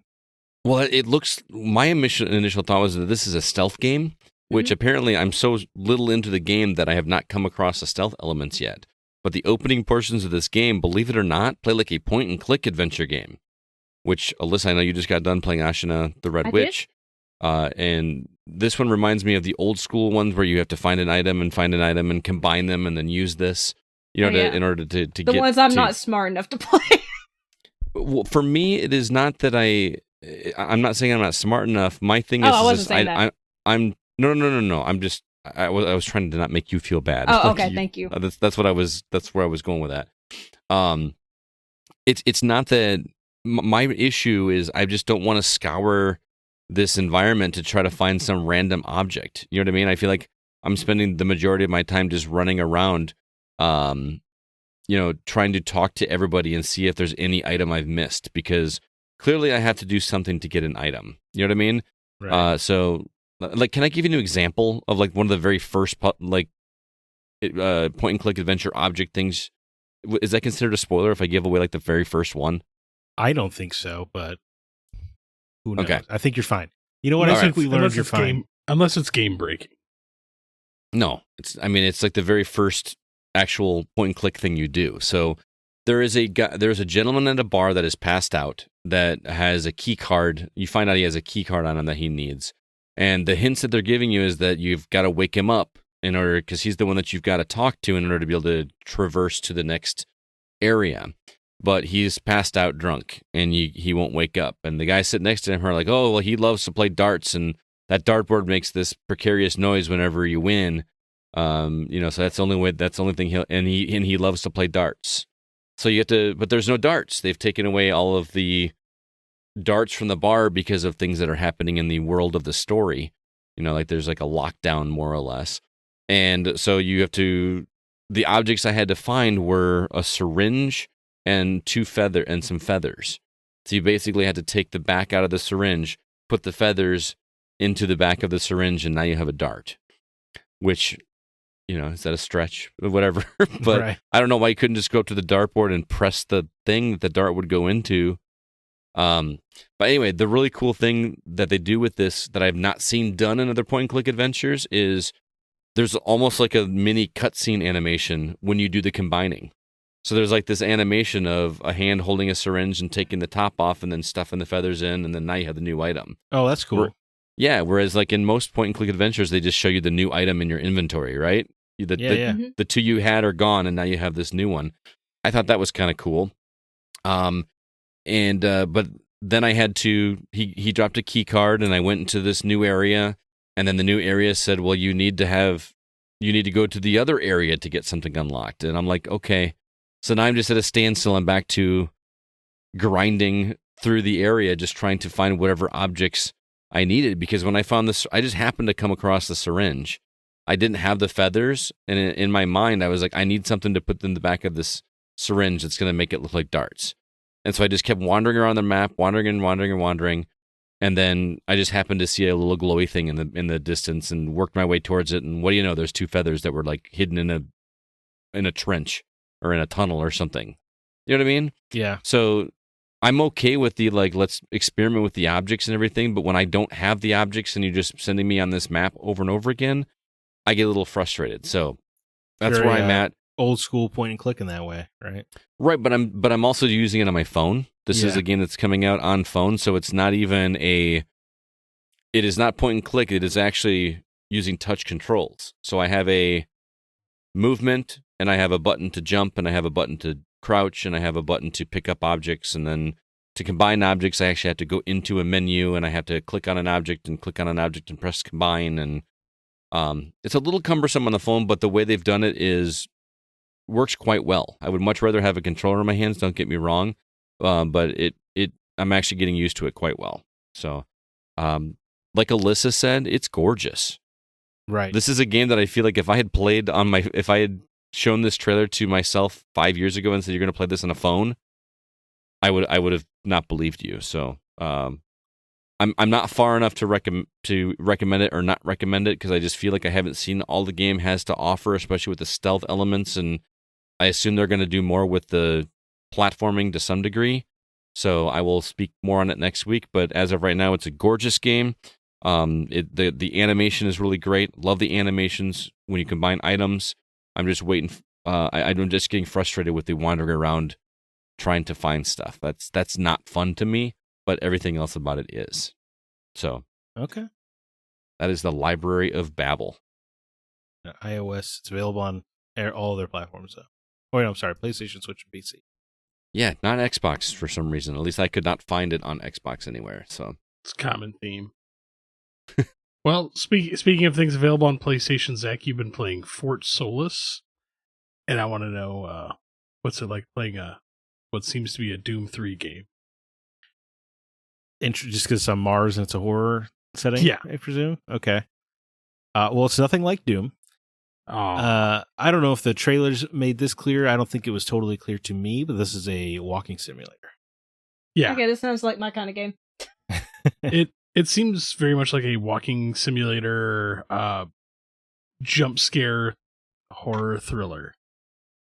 Yeah, I wouldn't even say jump scary horror. It's more of like a slow burn thriller. I think that would be the right way to put it. There is kind of a creepy atmosphere because you are investigating an abandoned outpost, the titular Fort Solis on Mars, and nobody is there when you arrive because there's an emergency alert and nobody's there when you arrive. I already hesitate to say too much because the game's pretty short, about 4 or 5 hours.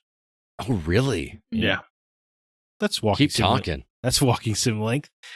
I found myself enjoying it very much. I guess the important thing, the top of the box says Roger Clark as Jack Leary and Julia Brown as Jessica, and then Troy Baker as Wyatt. So it's leaning into its star-studded cast pretty heavily, Mm-hmm.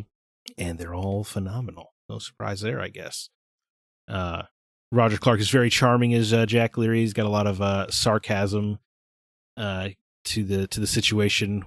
Trying to kind of cut through the tension of investigating an emergency beacon that no one is present to answer for. And then Julia Brown, I'm not familiar with her work. I guess she's from television. She's some kind of World War II show overseas, but she holds her own here in her first video game. And then Troy Baker, honestly, one of the best performances of his career. No joke. I mean, he's already had quite an illustrious career, but the way this character, because his character really has the full arc, because he is a little unhinged, as it were. But you find a bunch of video logs of him back when he was just kind of a concerned medical officer, and he's able to vacillate wildly in tone, within the same sentence. It's pretty good stuff. Man. See that's where I was kind of comparing it to some of the Doom 3D Doom games. There's a distress beacon on Mars. You're talking to someone, they're unhinged. Again, you just gotta let the Doom comparison go, man. I know. I can't help it, man. I love Doom. Doom's great. I love Doom 3. Especially it's a great game, of course. But I will say, looking at the aesthetic of this game, yes, I want to play this. Yes, it is. Unfortunately, I did think about CB while I was playing this because it's got kind of that 70s sci-fi look to the station, especially. Oh, and even when you're punching in, all the text in the computer looks kind of like old school computer text. It's kind of got that 70s hard sci-fi look to it, which is quite breathtaking, especially because the graphics are kind of unbelievable for a 10-person team at Fallen Leaf. That might explain the length, but the actual game itself, walking around, it's like every walk sim. You walk around, you find audio logs and objects that kind of help tell you the story, and it's great. It was just a fun ride. I've already played through the whole thing because I couldn't. My plan, because it's in 4 chapters, so my plan was just play a chapter a night. But the story, it gets your hooks in you. Yeah, did it leave cliffhangers at the end of chapters, or? No, not particularly, actually. But there's just you want to learn about the mystery because it's a slow burn. It's very slow paced, so I guess your mileage may vary there. But as you kind of get hints and pieces about what went wrong here, and it's not something I expected. It's a little bit. I would say it's a little bit simpler than you might think, which is cool. Huh. But the radio back and forth between Jack and Jessica is so charming and really funny. You could tell that they've worked together for years here on Mars, and they just give each other a bunch of crap, and they refer to old remember that time Tom passed out next to the vending machine or whatever. There's a lot of stories about the area. It's just a very charming little repartee. You love that slice of life stuff in games. Yeah, it's because they don't do it enough. I know. But they do a lot of great character work here, and where the story goes. Yeah, I want to play this. I do as well. I think you guys would all love it, man. For different reasons. It's a 4 or 5 hour game. That's excited for Scott. 70s sci-fi action for CB. Alyssa, I got that kind of the creepy interactive, story kind of thing. It's just, this is gonna be our dark horse for game of the year because we're all gonna play it. I think Fort Solis. Yeah, it's only on PS5 and PC right now, so I know some of you guys hate to play on PS5. I don't hate to play on PS5. I That's don't the only hate place I can play it. No, I was just the PS5's actually in the bedroom, so it's the console that's there every night when I go to bed. Yeah, but your wife loves that DualSense. It's I think all three of you guys would love For Solis. I loved it. I thought it was great. It I can't remember the last walking sim I played, but playing one from the third person was pretty unique. All right. I'm trying to think of ones that were from the third person. Maybe Walking Dead or Telltale games. Yeah, if you count those. Yeah. But yeah. Quick PSA: there is a Rubik's Cube in the game, a 3x3 Rubik's Cube. It is not necessary for anything, but I solved the whole thing because I was like, well, surely this has a secret behind it. Nope. Nothing. You just get the satisfaction of solving it. Yeah. And it's not even a trophy? Not even a trophy, no. Wow. So I wasted my time, guys, solving a Rubik's Cube for no reason. I have never solved a Rubik's Cube. I haven't either. Well, I solved one digitally. And it was a waste of my time. That's pretty funny. So Fort Solis, I don't even know how I missed that. You said it was announced at every Jeff Keighley event for the past year, and I somehow just it has been blocked from my memory. So I remember it getting a release. I just forgot when it came out. Well, it just came out. Well, no, I know, but I remember seeing it. It was just like the other game that I mentioned to Zach that we completely forgot existed. Mm-hmm. Doom 3? No. And see, I've already... Why can't he hold the flashlight at the same time? I completely forgot the other one that I texted you about not that long ago, Zach. Dude, I don't remember. But I forgot all about it all over again. Yep, see? It's gone again. Well, anyway, Fort Solis, high recommendation. I guess the only frustration I could see other people having is that there's no sprint or run button. You exclusively walk, but I was not bothered by that because it allows a lot of conversations to happen on the radio and stuff. And and there is an exciting midway gameplay twist that I think you guys would really appreciate as well. Just throwing that out there. I do love a good twist. Very cool. So yeah, I recommend Fort Solis on all fronts. All right, well, moving on, we're going to do some quick housekeeping before going to our topic. First off, over on Facebook, facebook.com/groups/the GoCast. Please join the community. We would love to have you over there.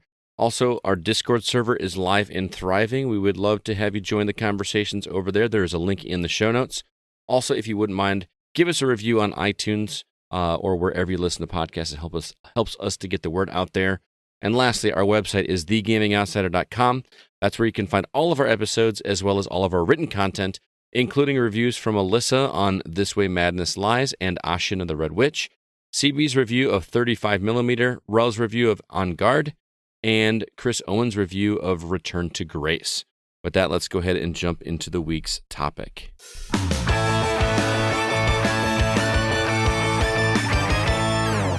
This week's topic was recommended by listener and writer of on the site, Sean Coates, and he said, well, I will always love console retrospectives, and there are plenty of platforms to reminisce about, unquote.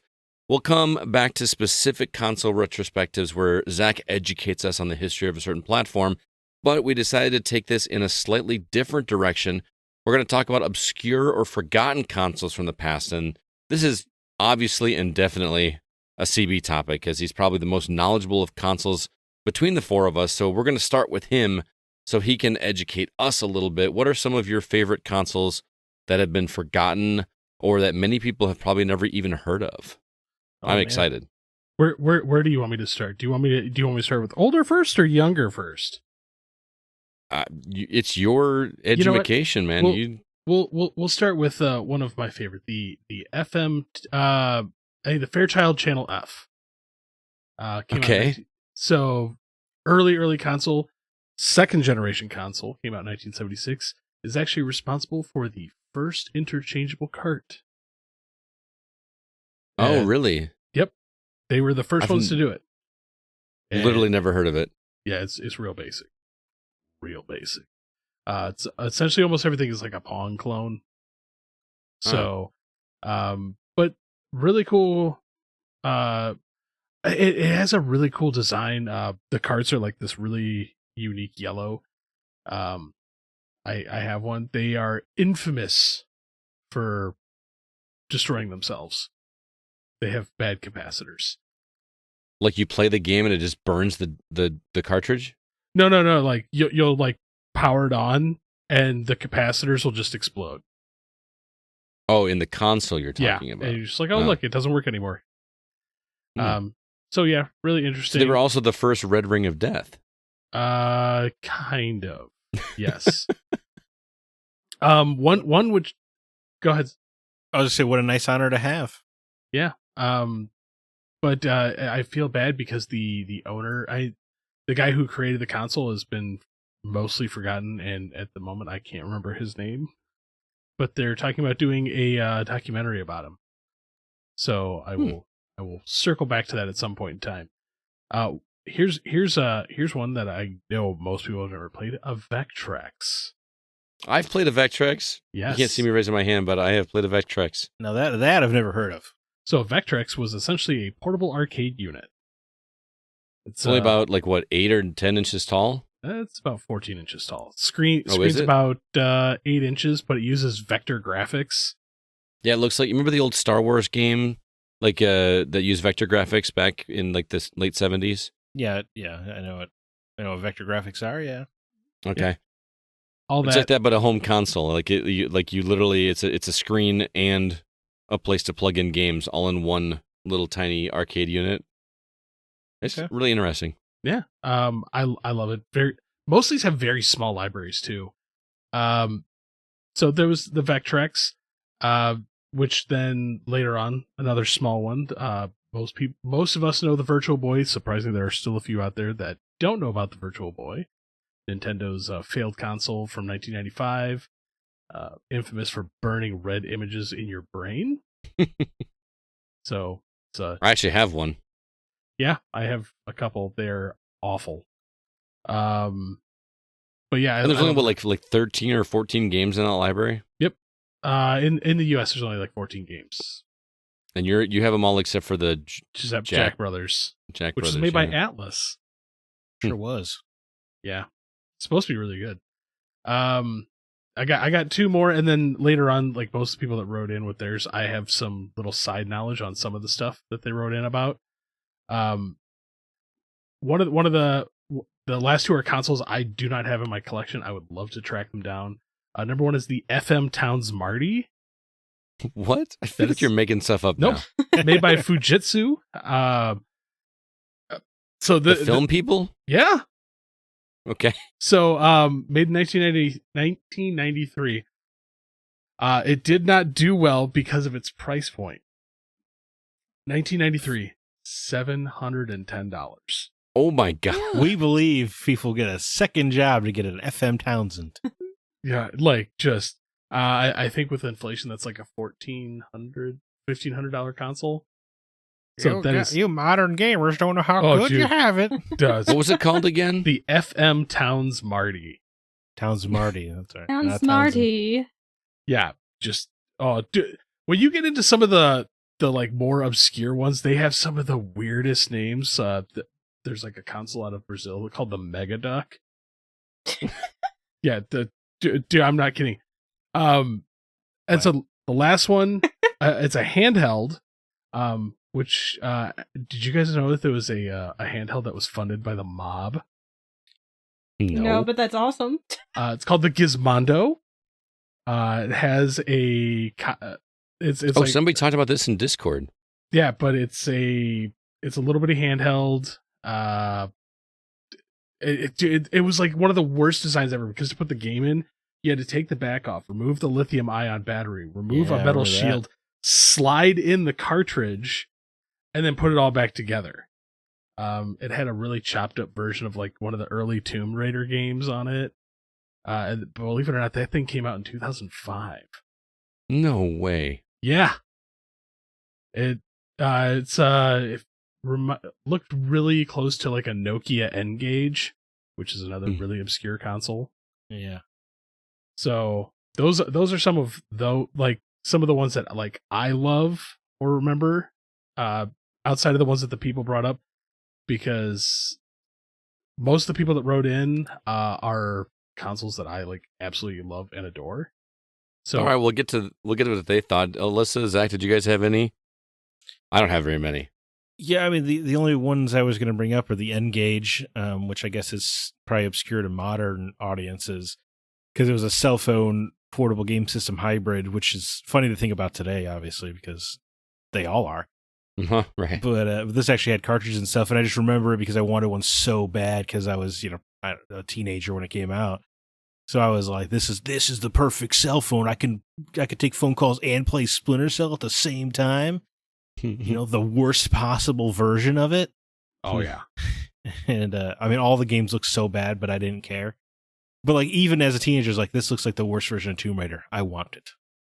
I have a copy of Tony Hawk for it. That's got to be terrible. Dude, I wish I could find an N-Gage that is like remotely like even within my price point. They are expensive. Right, the phone speaker and receiver was on the side, right? So you kind of had to hold it like sideways to your head. And with like you would have to hold it, but then like hands out a little bit, otherwise you covered the speaker. Yeah. Yeah, that was a goofy system. Then the only one that I care about, it's certainly not obscure, but I do feel like it's forgotten, is the Sega Saturn. Forgotten mostly by Sega because they refused to port any of the games off of there. Yeah. But I really only want to play it for the Panzer Dragoon games, specifically Saga. Yes. Well, what was it? Saga, Panzer Dragoon, Zwei. Right. And then they remade the first Panzer Dragoon a couple years ago, and it was incredible. It lived up to my own hype, because the only one I had played before that was Orda, which is also great. Yep. So they claim they're going to remake Zwei. We'll see about that. But obviously Saga has a bunch of source code nightmares, so I'm not sure how likely it is we'll ever see it unless someone rebuilds it from the ground up. But I really want to play Panzer Dragoon Saga. With like modern technology, I'm surprised somebody hasn't found a way to just like take one of the CDs and just pop it in and reverse engineer it. I've never fully understood why Sega can't just like, here's a bespoke emulator that's just emulating somebody's PC ROM. Yeah, I don't know. I guess maybe it doesn't feel official enough, but I feel like it could be possible. I know Saturn emulation is not great, but it at least exists. I just want to play that freaking game, man. Like, how does Sega Sega or somebody out there not have like one of the developer units? Yeah, well, I guess there's also probably not a ton of demand because I think they only printed 21,000 copies in English anyway. So maybe they don't think there's an audience. But of course, there wasn't an audience. You put it out at the end of a dead system after you said the Saturn isn't Sega's future. Our next system will be. So of course nobody cared. Yeah, that makes sense. It's frustrating. Sad. What about you, Alyssa? Did you have any? This is not my area of expertise because I basically have no knowledge of consoles outside of the main line or mainstream ones. My uncle very much raised me with PlayStation supremacy in mind, and the only reason I even got a Nintendo console, which was the Game Boy Color in the first place, was because I was sick with pneumonia in like I think second or third grade, and I managed to make my parents feel guilty enough that they bought me one because I was like it'll make me feel so much better. Did it work? It worked, yeah. They got me the it also made me feel better, and I got Pokemon Red with it. So yes. Those are my first consoles. I didn't have any knowledge about anything prior to that, and growing up I never learned about any older consoles, so yeah, I was pretty much just exposed to PlayStation, Nintendo, and then Xbox when it came along. All right. Do you guys remember the Sony Ericsson PlayStation phone? I do. My buddy was obsessed with that. I wanted the Windows phone. Yeah, I remember that too. But that's what I was saying. The PlayStation phone's the only obscure PlayStation console I can think of. The Nintendo PlayStation. Well, that wasn't really released though, but I take your point. Oh god, I feel that it's been kind of forgotten, but the PSP Go. Yeah, that would be the only other obscure one, but that was such a dumb idea. Actually, no, I can think of an obscure PlayStation console for you. The actual PSX. Oh sure. Oh yeah. The one that's the giant DVR. Yeah. Yeah, that one's a little obscure. You're right. Yeah, I still think the phone's probably the most outlying one. Because Yeah. that even had like PlayStation Store access where you could play the PS3 minis, Yep. little like indie games. Yeah, it was kind of a weird. Had the What a weird little time. trophy stuff that you could get. Yeah, it had a version of FF7 on it. I remember that. I guess everything has a version of FF7 on it though if it's a PlayStation console. Yeah. Finally. Yeah. For me, the one I'm surprised that CB didn't mention was the Philips CDI. Because, well, I guess if you've read Console Wars, you probably have heard about the Philips CDI. Or if you care about Zelda. Yeah, that's true. I'm still missing one. There was a Zelda game on that I do not have. I think Fake it might fan. It's either Wand of Gamelon, Faces of Evil, or the Zelda Adventure. I think it might be the Zelda Adventure. I have to go double check. They're all terrible. We actually did a Patreon episode on those games. There's even a Mario game on Philips CDI. This is the first time. Well, no, because I guess they've done it since. Wasn't there a Zelda game, the Cadence of Hyrule? Wasn't that not developed by Nintendo? Yep, But it's still on Nintendo. So Yeah, the Minish Cap and stuff was Capcom. right. But this is the first time that they had allowed their properties to be on another platform, where it wasn't also like you couldn't go play Wand of Gamelon on Nintendo or anything back in the day. But yeah, it was CD based or disc based system. That was a big deal back in the 90s, and it was awful. The Sega Nomad was another one. I feel like that's a little forgotten. They decided to make a portable handheld device that you could slide your Genesis cartridges into and just play on the go. Didn't it take But- an insane amount of double A's? No. That had... No. You actually still had to plug that one in. Oh, okay. And Yeah, the those- problem was that they had Sega had already moved on, right? At that point to the Mm, next platform. No, the Or Nomad... The Nomad came out the last year the Genesis was around. It was kind of like a last little let's go. Right. But So- everybody was ready for the next generation by that point. Yeah. Yeah. Well, it was that was like the wave when everybody was trying to handheld their stuff because the Turbo Mhm. Express came out, which was the handheld version of the TurboGrafx 16. Yeah. Go ahead. The other one I had was the again, I'm just telling CB what he already knows, but for those that don't worship these consoles like he does, the Odyssey to me is an interesting console because didn't you just get light guns or something for that one? So I got a second version of it, Okay, but some box games and the boxed shotgun for it. shotgun. They had a shotgun. Oh, because there was a skeet shooting game, right? Yep, and the pump works on it.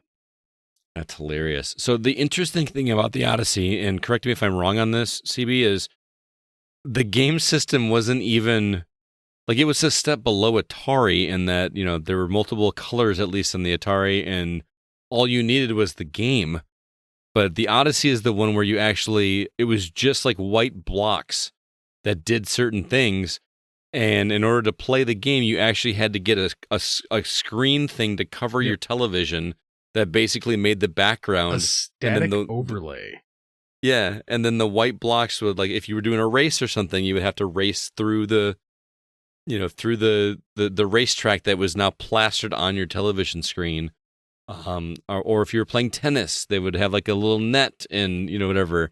I just think that is just such a bizarre. The best way one to is do games. roulette. If you play roulette on there, because you the dial on the side of the controller, you would just spin it and it would bounce the block all over the screen, and wherever it landed, it's oh, that was the number for roulette. And that's all it did. Yep, because there was no, it actually had the keeping track of board. It actually had the boards and chips that you could put down chips and everything on a roulette board, and somebody would just spin the dial, and it was essentially homemade gambling. You may as well That's- just play roulette. Yeah. I actually forgot about one I was going to bring up. So Scott, I know you've played the Virtual Boy before. Uh-huh. There's another company that tried it. Tiger. The people that made the little handheld.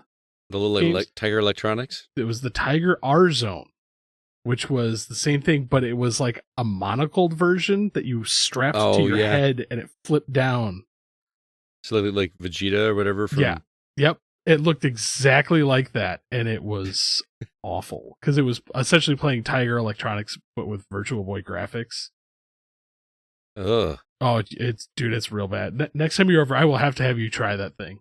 Yeah, I think I've seen the box of it now that you mention it, but let's see what the community said. Starting over on Facebook, Sean Coates says, I'm going to go with the Sega Master System. I'd argue it's a technically superior console than the NES, just like all Sega hardware for that matter.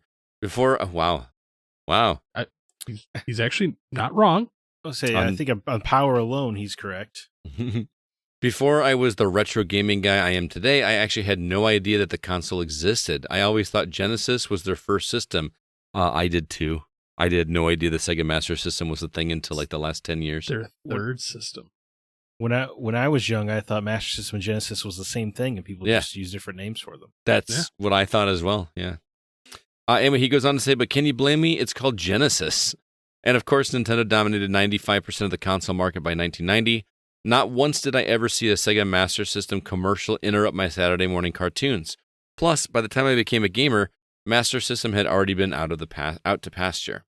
The Master System's failure can mostly be attributed to the fact that they were locked out of any third-party support due to the insane and borderline un-American exclusivity clauses in Nintendo's contracts. Any publisher making games on the NES weren't allowed to publish on competing platforms. That's the end of his comment. Yeah, I heard a lot about that in Console Wars. Like, Nintendo was not messing around in the 80s and 90s. No. It does feel un-American. Well, yeah. And the Master System did come out the same year in the United States. 1995 in Japan, 1996 in America. Believe it or not, $200 at launch, so equivalent of like $534 for today. Mm-hmm. So still pretty impressive. It did see multiple redesigns, and to this day, it does still have games being made for it in Brazil. Wow. Brazil. So there's two things I remember about the Master System, and correct me if I'm wrong. Number one, all the games have like the cover art have that same the blue line background. grid. Yeah, it's like a grid line on there. Yep. And then, is there something on the console itself that looks like a play button, or it almost makes it look like it's a cassette? It almost makes it look like a cassette player, like you would put a cassette in there and press play. I don't know. That's just what sticks out to me for the Master System. Carts and cards. So it had the same card style as like the TurboGrafx 16, but it was actually Sega's second console. Their first one was the SG-1000. I've never heard of that one either. Only in Japan. Oh, that's why. Yep. So it doesn't count then, obviously. Nope, still counts. Still counts. But Sega Master System also had what? Zack got my reference. I was just really, really impressed that he caught my reference. But they actually had the 3D glasses for it too. For the Japanese one? No, for the Master System there was 3D glasses. You remember when you bought Rad Racer, it had like the little like paper 3D glasses if you held select. Rad Racer would go into that 3D mode. Mm-hmm. So Master System actually had powered 3D glasses that you had to plug in. Oh my goodness. Jesus. They are Didn't terrible. Master System have an 8-directional pad? Yep, they had an 8-directional pad. Yeah. So, Nintendo later on just had a 4, but yeah. Hey. The Master System was impressive for the time, but just Nintendo did kind of screw them over. I've literally never played it. Do the graphics look like Nintendo graphics? They look better. They look I'm not better? gonna lie. They look better. And actually uses the exact same hardware miniaturized down as what's in the Game Gear. Interesting.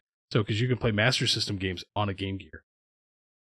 How do you fit a Master System game into a Game Gear? You have to have an adapter. Ah, okay. So it's a shame it didn't have blast processing. Oh, blast processing. What a dumb name. For a made-up feature. Didn't exist. Yeah. Zach, you want to read the next one? Sure. Darren Sims writes in, a friend of mine had an RCA Studio 2. It's a very primitive black and white system that came out before the Atari 2600. He played with keypads attached to the consoles. I don't know anything about the system, man. Yeah. He says keypads. Is that like what the Intellivision had? Those like corded Oh, They're no, almost no, like no. phone cords. Not even corded. Attached to the console. Oh, you actually had to play it on the console Yep. itself? Hip to hip, had to push the buttons together. Came out in 1977. Had 5 built-in games, and it did have swappable carts. But there was only 64,000 units ever made. Wow. Yeah, it was $149 in 1977. Crazy. All right, Alyssa, you're up. Over on Discord, Paul Hine writes, "The Atari Lynx. I have a lot of fond memories of that handheld. The coolest thing is that you could play it left or right-handed. The color graphics were mind-blowing compared to the Game Boy at home. Ye Old Nostalgia Glasses says it had better games than the Game Gear. Blue Lightning, Gauntlet, Rygar. The football game is great, though this is completely subjective due to availability at the time. I could play this and not a Game Gear or TurboGrafx. In retrospect, the Game Gear had the better library. Only exposure to the Virtua Boy was a display at KB Toys in the mall. It was hard to use, and for anybody over 4'5", it was eye pain incarnate." Yeah.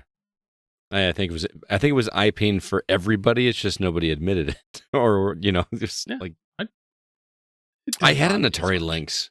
I always wondered why I had 2 sets of A and B buttons. Now you know. Flip it Yeah. over and push the 2 buttons on the side at the same time, and it flips it. I want to ask: are you left-handed, Zach? No. Okay. Is anybody here left-handed? No. No. Okay. I want to Because ask: It's a sign of the devil, so I wouldn't recommend it. isn't your dad left-handed? Yeah. Oh yeah, that makes sense. That Yeah. tracks. Put a period at the end of that sentence. Yeah. And I just wanted to ask, like a left-handed person, like, would you rather play it that way? I mean, it feels just completely unnatural to me, but because that's all we've had for however many years of video games, like, would you even after all that time still prefer to play with your right hand on the pad and the buttons on the left? I want to know. I will bring one to R2V2, Scott, and we will find a left-handed person and be like, play this. That's a good idea. Yeah, we should totally do that. I like that. Well, I'm sure we can find Satan. I mean, Father, and then he can let us know. That too. Wow. Wow. All right, CB. Also, let's see, writing in Fierus. Totally that Atari Lynx. I had not one, but for 2. That seems to be a thing. For some reason, I don't recall back in high school. Yeah, I know, I just dated myself. Gates of Zendikon, or whatever, sucked a lot of hours for me. That and California Games. That thing in 3DO. Man, Fierce, you must have had baller cash back then. Yeah, no kidding, dude. That's where I experienced 32-bit Road Rash. That soundtrack alone, oh, the memories. All right, kids. History lesson time. One of the most expensive consoles ever produced was the 3DO. Okay. So, only existed from 1993 to 1997. They had 5 different revisions. Jesus. Yeah, there's like the original, the FC10, the Gold Star. Yeah.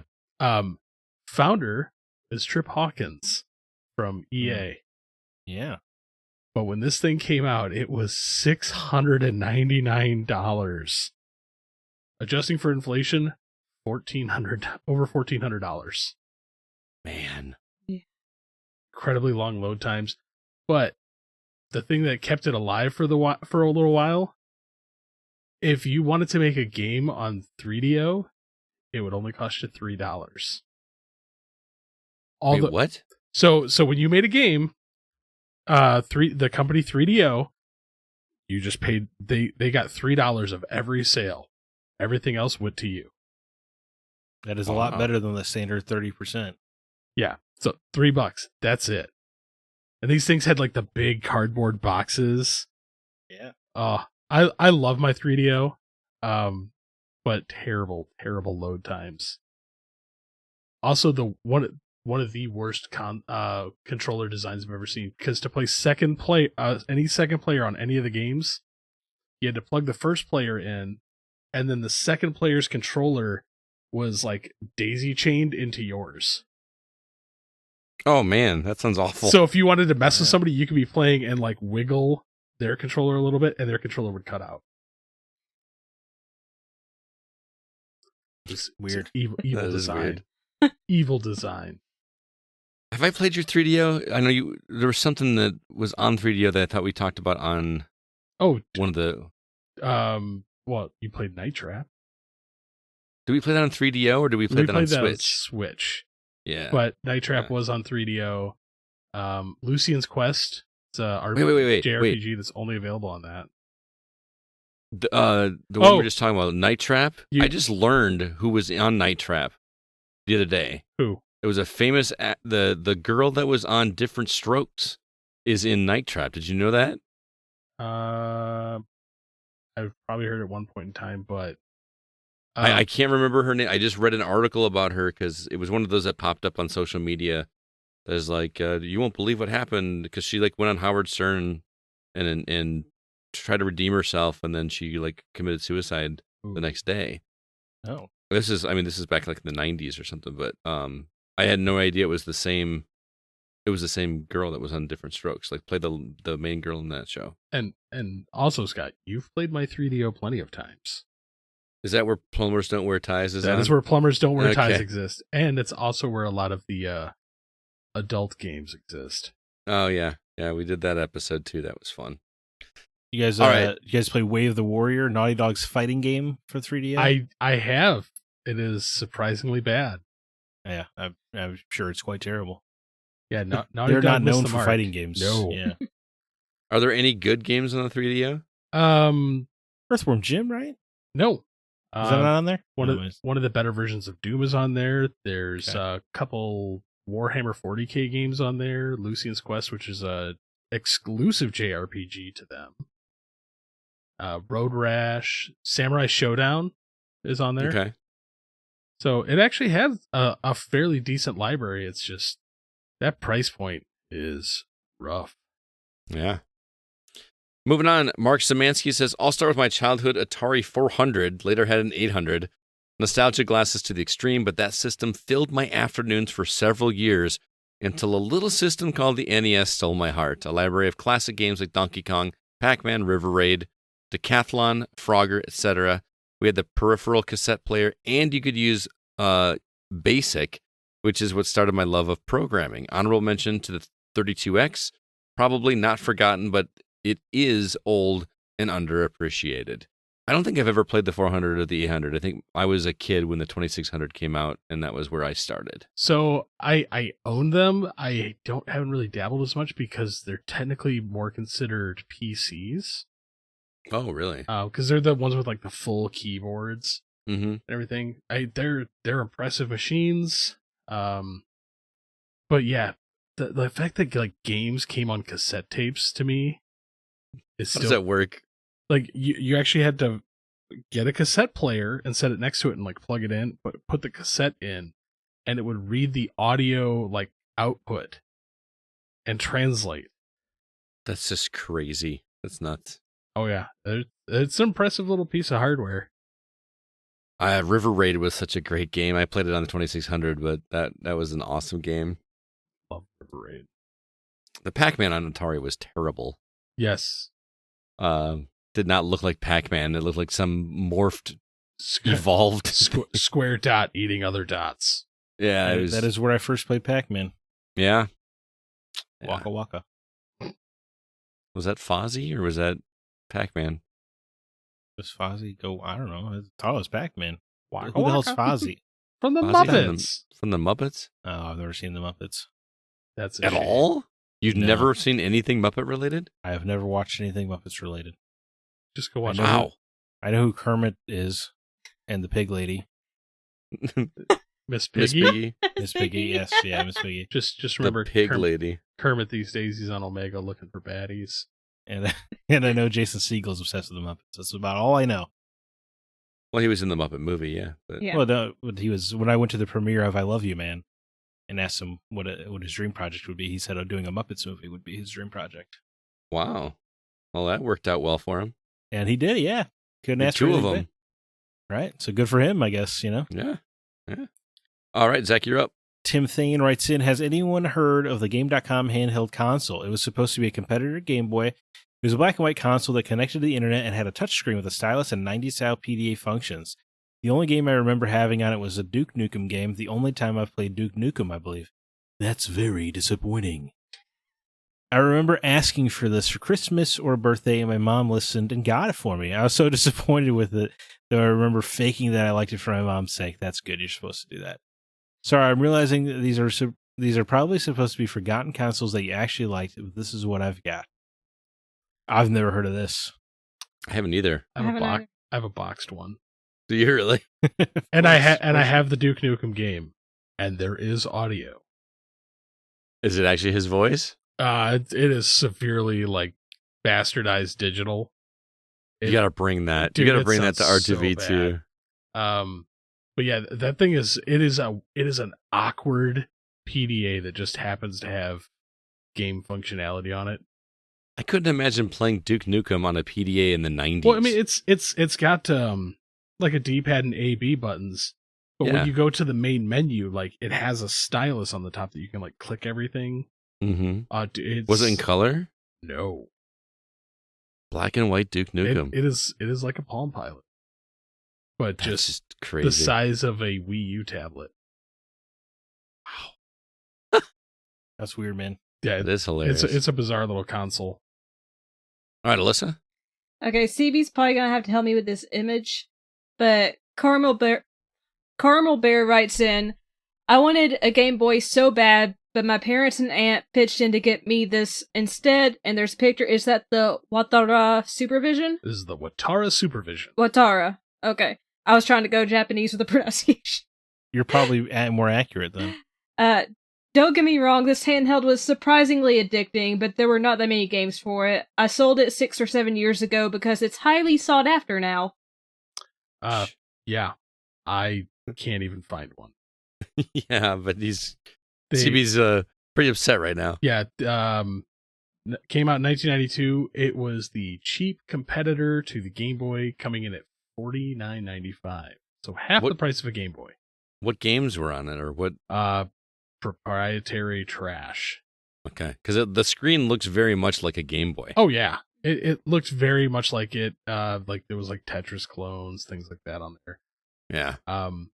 But what I find funny is most commonly how people learned about this thing was it was one of the giveaway prizes on Legends of the Hidden Temple. Oh. Really? So that was their marketing campaign. Was they were like, oh yeah, we'll give it away on this because kids watch shows like this, right? Huh. Mm-hmm. But then you were like, they weren't available like everywhere. So parents would be like, oh yeah, I guess I'll get you one of those because you saw it on your TV show. And you go to like Walmart and they're like, yeah, we don't have it because Nintendo owns Walmart. Yeah. All right, CB. All the CB's like, Watara Supervision's got nothing but proprietary trash. Anyway, I want one. I do. Yeah. Because that's the thing, man. Like, if there weren't people out there that was like, you would never know about it. That's true. Sure. So, CJ Moore writes in, I think I first played Snake, Minesweeper, and Brick Breaker on the Palm Pilot. Sub Hunt was awesome. Honorable mention to Tamagotchis. Rest in peace, CJ Jr. The Tamagotchis are cool as hell. Yeah, I can never keep any of my little pets alive on those. My brother always tells a story about how his just like would poop in the corner and die.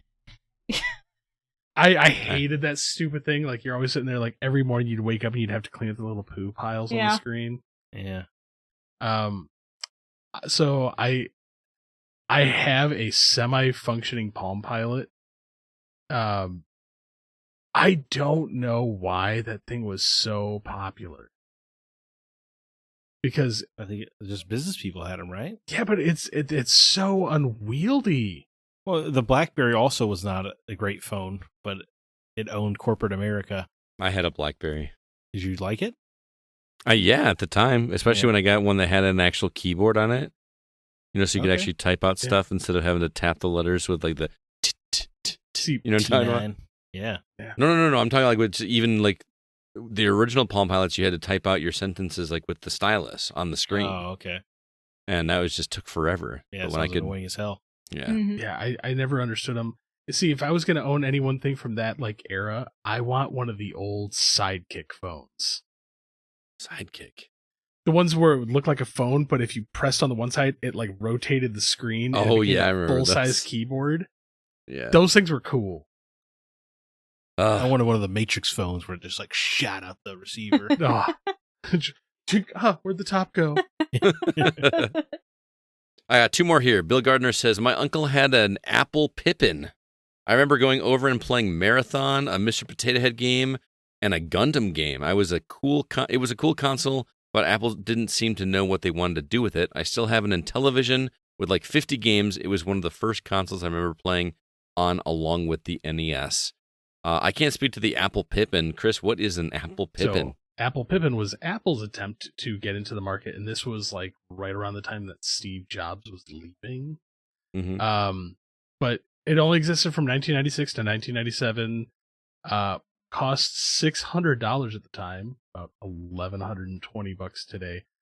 Only 42,000 units were ever made. Wow. And it was such a disaster to like program for, and like Bandai Namco actually wound up making like half of them. Mm-hmm. So like in the US, that explains the Gundam then. Yeah. But in the US, it's like the Apple Pippin, but everywhere else in the world, it's the Bandai Pippin. Mm. But yeah, they look really cool. They had like early internet access, but it was just the price point, and it has one of the strangest looking controllers you'll ever see. Like it looks like a super thin tube boomerang with buttons on it. Like the original PS3 controller? That's what I was going to say. No. Like thinner. Yeah, I was always more of an Apple Mary fan. I see what you did there. I see what you did there. Lord of the Rings action for you. Mark Reel writes, what happened to 3DO, I think it's called. A friend of mine had one at his house back around PS1, PS2 time frame. I think it was a mediocre at best, but I only played it one time. I never knew anyone else to have one. Yeah. We were 3DO. I mean, the one time like Scott played with it, you remember we would hit the button and then it would be like a legitimate like wait 1 minute to load. Yeah. You would play 5 minutes and then it would kick to the loading screen again. Yep. Oh, it was rough. What a awful console. I want to go back to when Bill was talking about the Intellivision, because I have a confession to make. I did not realize when I was a kid that Intellivision was another console. Because to me, Intellivision made games for the Atari. Because they had those cartridges that were shaped differently. You remember the little black ones that were skinnier? The INTV carts? Yeah, I just thought Intellivision was a company that made games for the Atari. I did not realize there was a whole separate same thing console. With Coleco, the Coleco edition. And then like those consoles had like a number pad on it, like 1 through Z, like it was like phone pad. Yeah. And I never understood, what did you do with those? So they had little plastic overlays that you would like slip into a slot there. Mm-hmm. And so for games like Pitfall, it would be 2, 4, 6, and 8 would be like your directionals. Oh, okay. But you would never know that unless you had the plastic sleeve. Yeah, because the controller was just like, it looked like a spin dial thing. Yep. Which I never could understand. Like, well, how am I playing these games on here if that's all there is? So that's interesting. Well, anyway, thank you for that lesson in history there, CB. And thank you to everybody that wrote in. Next week's topic is going to be community questions. It's going to be the first episode of the month. Love doing these, so be sure to submit those questions. We will answer them on the show. But that's going to do it for this episode of The Gaming Outsider. Thank you so much for listening. This episode was produced by Kevin Honigford. All the music you hear is written and performed by Grant Henry of Stemage and Metroid Metal. His website is stemagemusic.com. Please be sure to email us if you have any questions or concerns. Our address is feedback@thegamingoutsider.com. Zach, any parting words or recommendations before we get out of here? I saw Old Boy for the first time. Excuse me. The original? Last night. Mm-hmm. Yeah. Mm-hmm. In theaters. That was a ride. Yeah, it was. That's quite a little twist there at the end, huh? Quite a twist. Yeah. I thought it was really good. It had always been sold to me as an action movie, but it absolutely is not. There's like one action scene in that movie. Yeah. Yeah, I mean, and not it's an an action movie. incredible action scene. Don't Oh get yeah, me wrong. it's like all done in one shot, with Right. uncut. That was, yeah, when you can see, Daredevil, 100 things have definitely yeah. tried to recreate that moment. But yeah. but I feel like that's what everyone talks about when I have heard about Oldboy before. But really, it's like a psychological thriller. Yeah. Mhm. Yeah, super cool. I like the ending. I actually like the ending a lot. Kind of a ambiguous, messed up, final shot or whatever. But yeah, dude, that movie's crazy. I can't imagine the American version would be good at all. It felt very Asian. Yeah, To it's me. very unique. Yeah. I watched the American version because I love the original so much, and it just doesn't hit quite the same to me. Yeah. Yeah. Park There's- Chan-wook has a really distinctive artistic directorial style. Well, I feel like the ending is something that American studios would be too afraid to do. I Yeah. guess. Not like necessarily a twist, but like the very final moments. Mm-hmm. Yeah, I Mhm. just don't feel like an American studio would have quite the balls to No, do it such a thing. Yeah, I can agree with that. Oh, what a great... Chris, have you seen that one? Yeah, I own it. I own it as well. It's just such a messed up. It's very messed up, but so interesting. Go What a watch- great mystery. Go watch Audition, Scott. I've heard I Audition need to is- watch Audition. Yeah, it's very good. But there's also two other films in this. It's not really a trilogy, but it's called the Vengeance Trilogy, and they're both also excellent. Old Boy is my favorite out of the three, but the other two are very good as well. Yeah, Nice. Lady Vengeance looked cool. Yeah, there's Lady Vengeance and Sympathy for Mr. Vengeance, which Lady Vengeance is actually titled Sympathy for Lady Vengeance Oh, okay. overseas. Here it's just Lady Vengeance. Gotcha. All right, CB, how about you? I watched Oppenheimer. Yeah, we talked about this already. I love it. Yeah, That's great. I Talk about an incredible ending. yeah. it was God, like so many cameos in that movie. I wouldn't say. I mean, they're just actors playing bit roles. I don't know if they're cameos. Well, okay, yeah, I guess you're right there, but it's so many people that you're like, wow, you're in this movie for all of like 30 seconds. Yeah, Mhm. it's the level of actor where they probably wouldn't normally do that. But when Christopher Nolan calls, they're like, "Yeah, okay, Yeah, I'll So- show up to read 3 lines." yeah. Between that and then I've been on a Jackie Chan kick, watching a lot of his older stuff again. Who Am It's I? funny- Meals on Wheels. It's funny you say that. I watched Hidden Target last night. Don't recommend that one. That was the one he did with John Cena on Netflix. Oh, Oh, that looked Oh. terrible. no! I thought the trailer looked pretty fun, and it's a movie where it looks like Jackie Chan, everything that he's doing, it's really him doing it, and then everything that John Cena is doing is on wires. Yeah. Go watch like a lot of the old like pre 1998 Jackie Chan stuff. Yeah, That's some incredible work. dude is like almost 70 years old, and he's Still still doing it. moving around like that. It's just kind of nuts. Did you guys see The Foreigner? I did. That was Yeah. a surprisingly I good have movie. Not, no.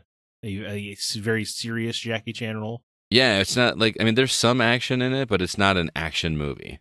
Well, it's not. Yeah, It's more of Right. a thriller. I don't know. I don't know if there's a single joke in it. Yeah, Which he's a very hardened man, and that's so good. Good call. Anyway, Alyssa, you're up. I don't have one specific thing, but I am kind of going through like an existential crisis and also coming up on some not great times to remember. So, going back to watching a lot of foreign films that require me to read the subtitles, and I don't know, it's always brought me comfort to watch those.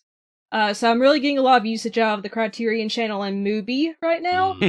Mm. So my letterbox looks like I'm a very bougie cinephile right now, if you go and look at it. Aren't But you it's always really though? I mean, you're always watching such eclectic films. I feel like. well, sometimes like I'll watch, something cheesy or, a more recent film, but I'm really going for like not they don't have to be older, but films that were from the 90s, 80s, what have you, that are foreign right now. I'm just really watching those. I watched every single Wong Kar-wai film that is streaming. I don't know if I'd recommend doing that like I did, but I loved every single one. So Nice. Why are they traumatic? well, I mean, if you're going through what I'm going, like a situation like I am, they're not happy films, but they're beautifully crafted. All right. Very cool. Very quickly, I will mention a movie as well. After we got done watching that Jackie Chan, John Cena movie last night, I was recommended to watch Heart of Stone on Netflix. I do recommend that one. It's Gal Gadot playing basically a James Bond movie, but it's a really clever idea. It's a little cheesy in what's going on with the story, but I found the action really great. Gal Gadot is just charming. I really like her character. The story is silly, but fun at the same time, and just a nice watch. I was really surprised by that one. I feel like that one's relatively new too. So, Heart of Stone. The thing they do with like all the agents in this organization are named after cards. So she is the 9 of Hearts, and she meets up with the 6 of Hearts and all this kind of stuff. And they're divided by the different divisions. I was just like, why has that never been done before? Or maybe it has, and I've just never realized it. I thought that was a cool thing. So yeah. Anyway, Zach, Alyssa, and Chris, thank you so much for being here. It has been an awesome time. Thank you for putting up with my poor internet speed. It has been a ride. But until next week, I'm Scott Clark with Zach Parkerson, Chris Behrensmeyer, and Alyssa White, and we are The Gaming Outsider. And remember, there's no such thing as a bad game, just games that aren't for you.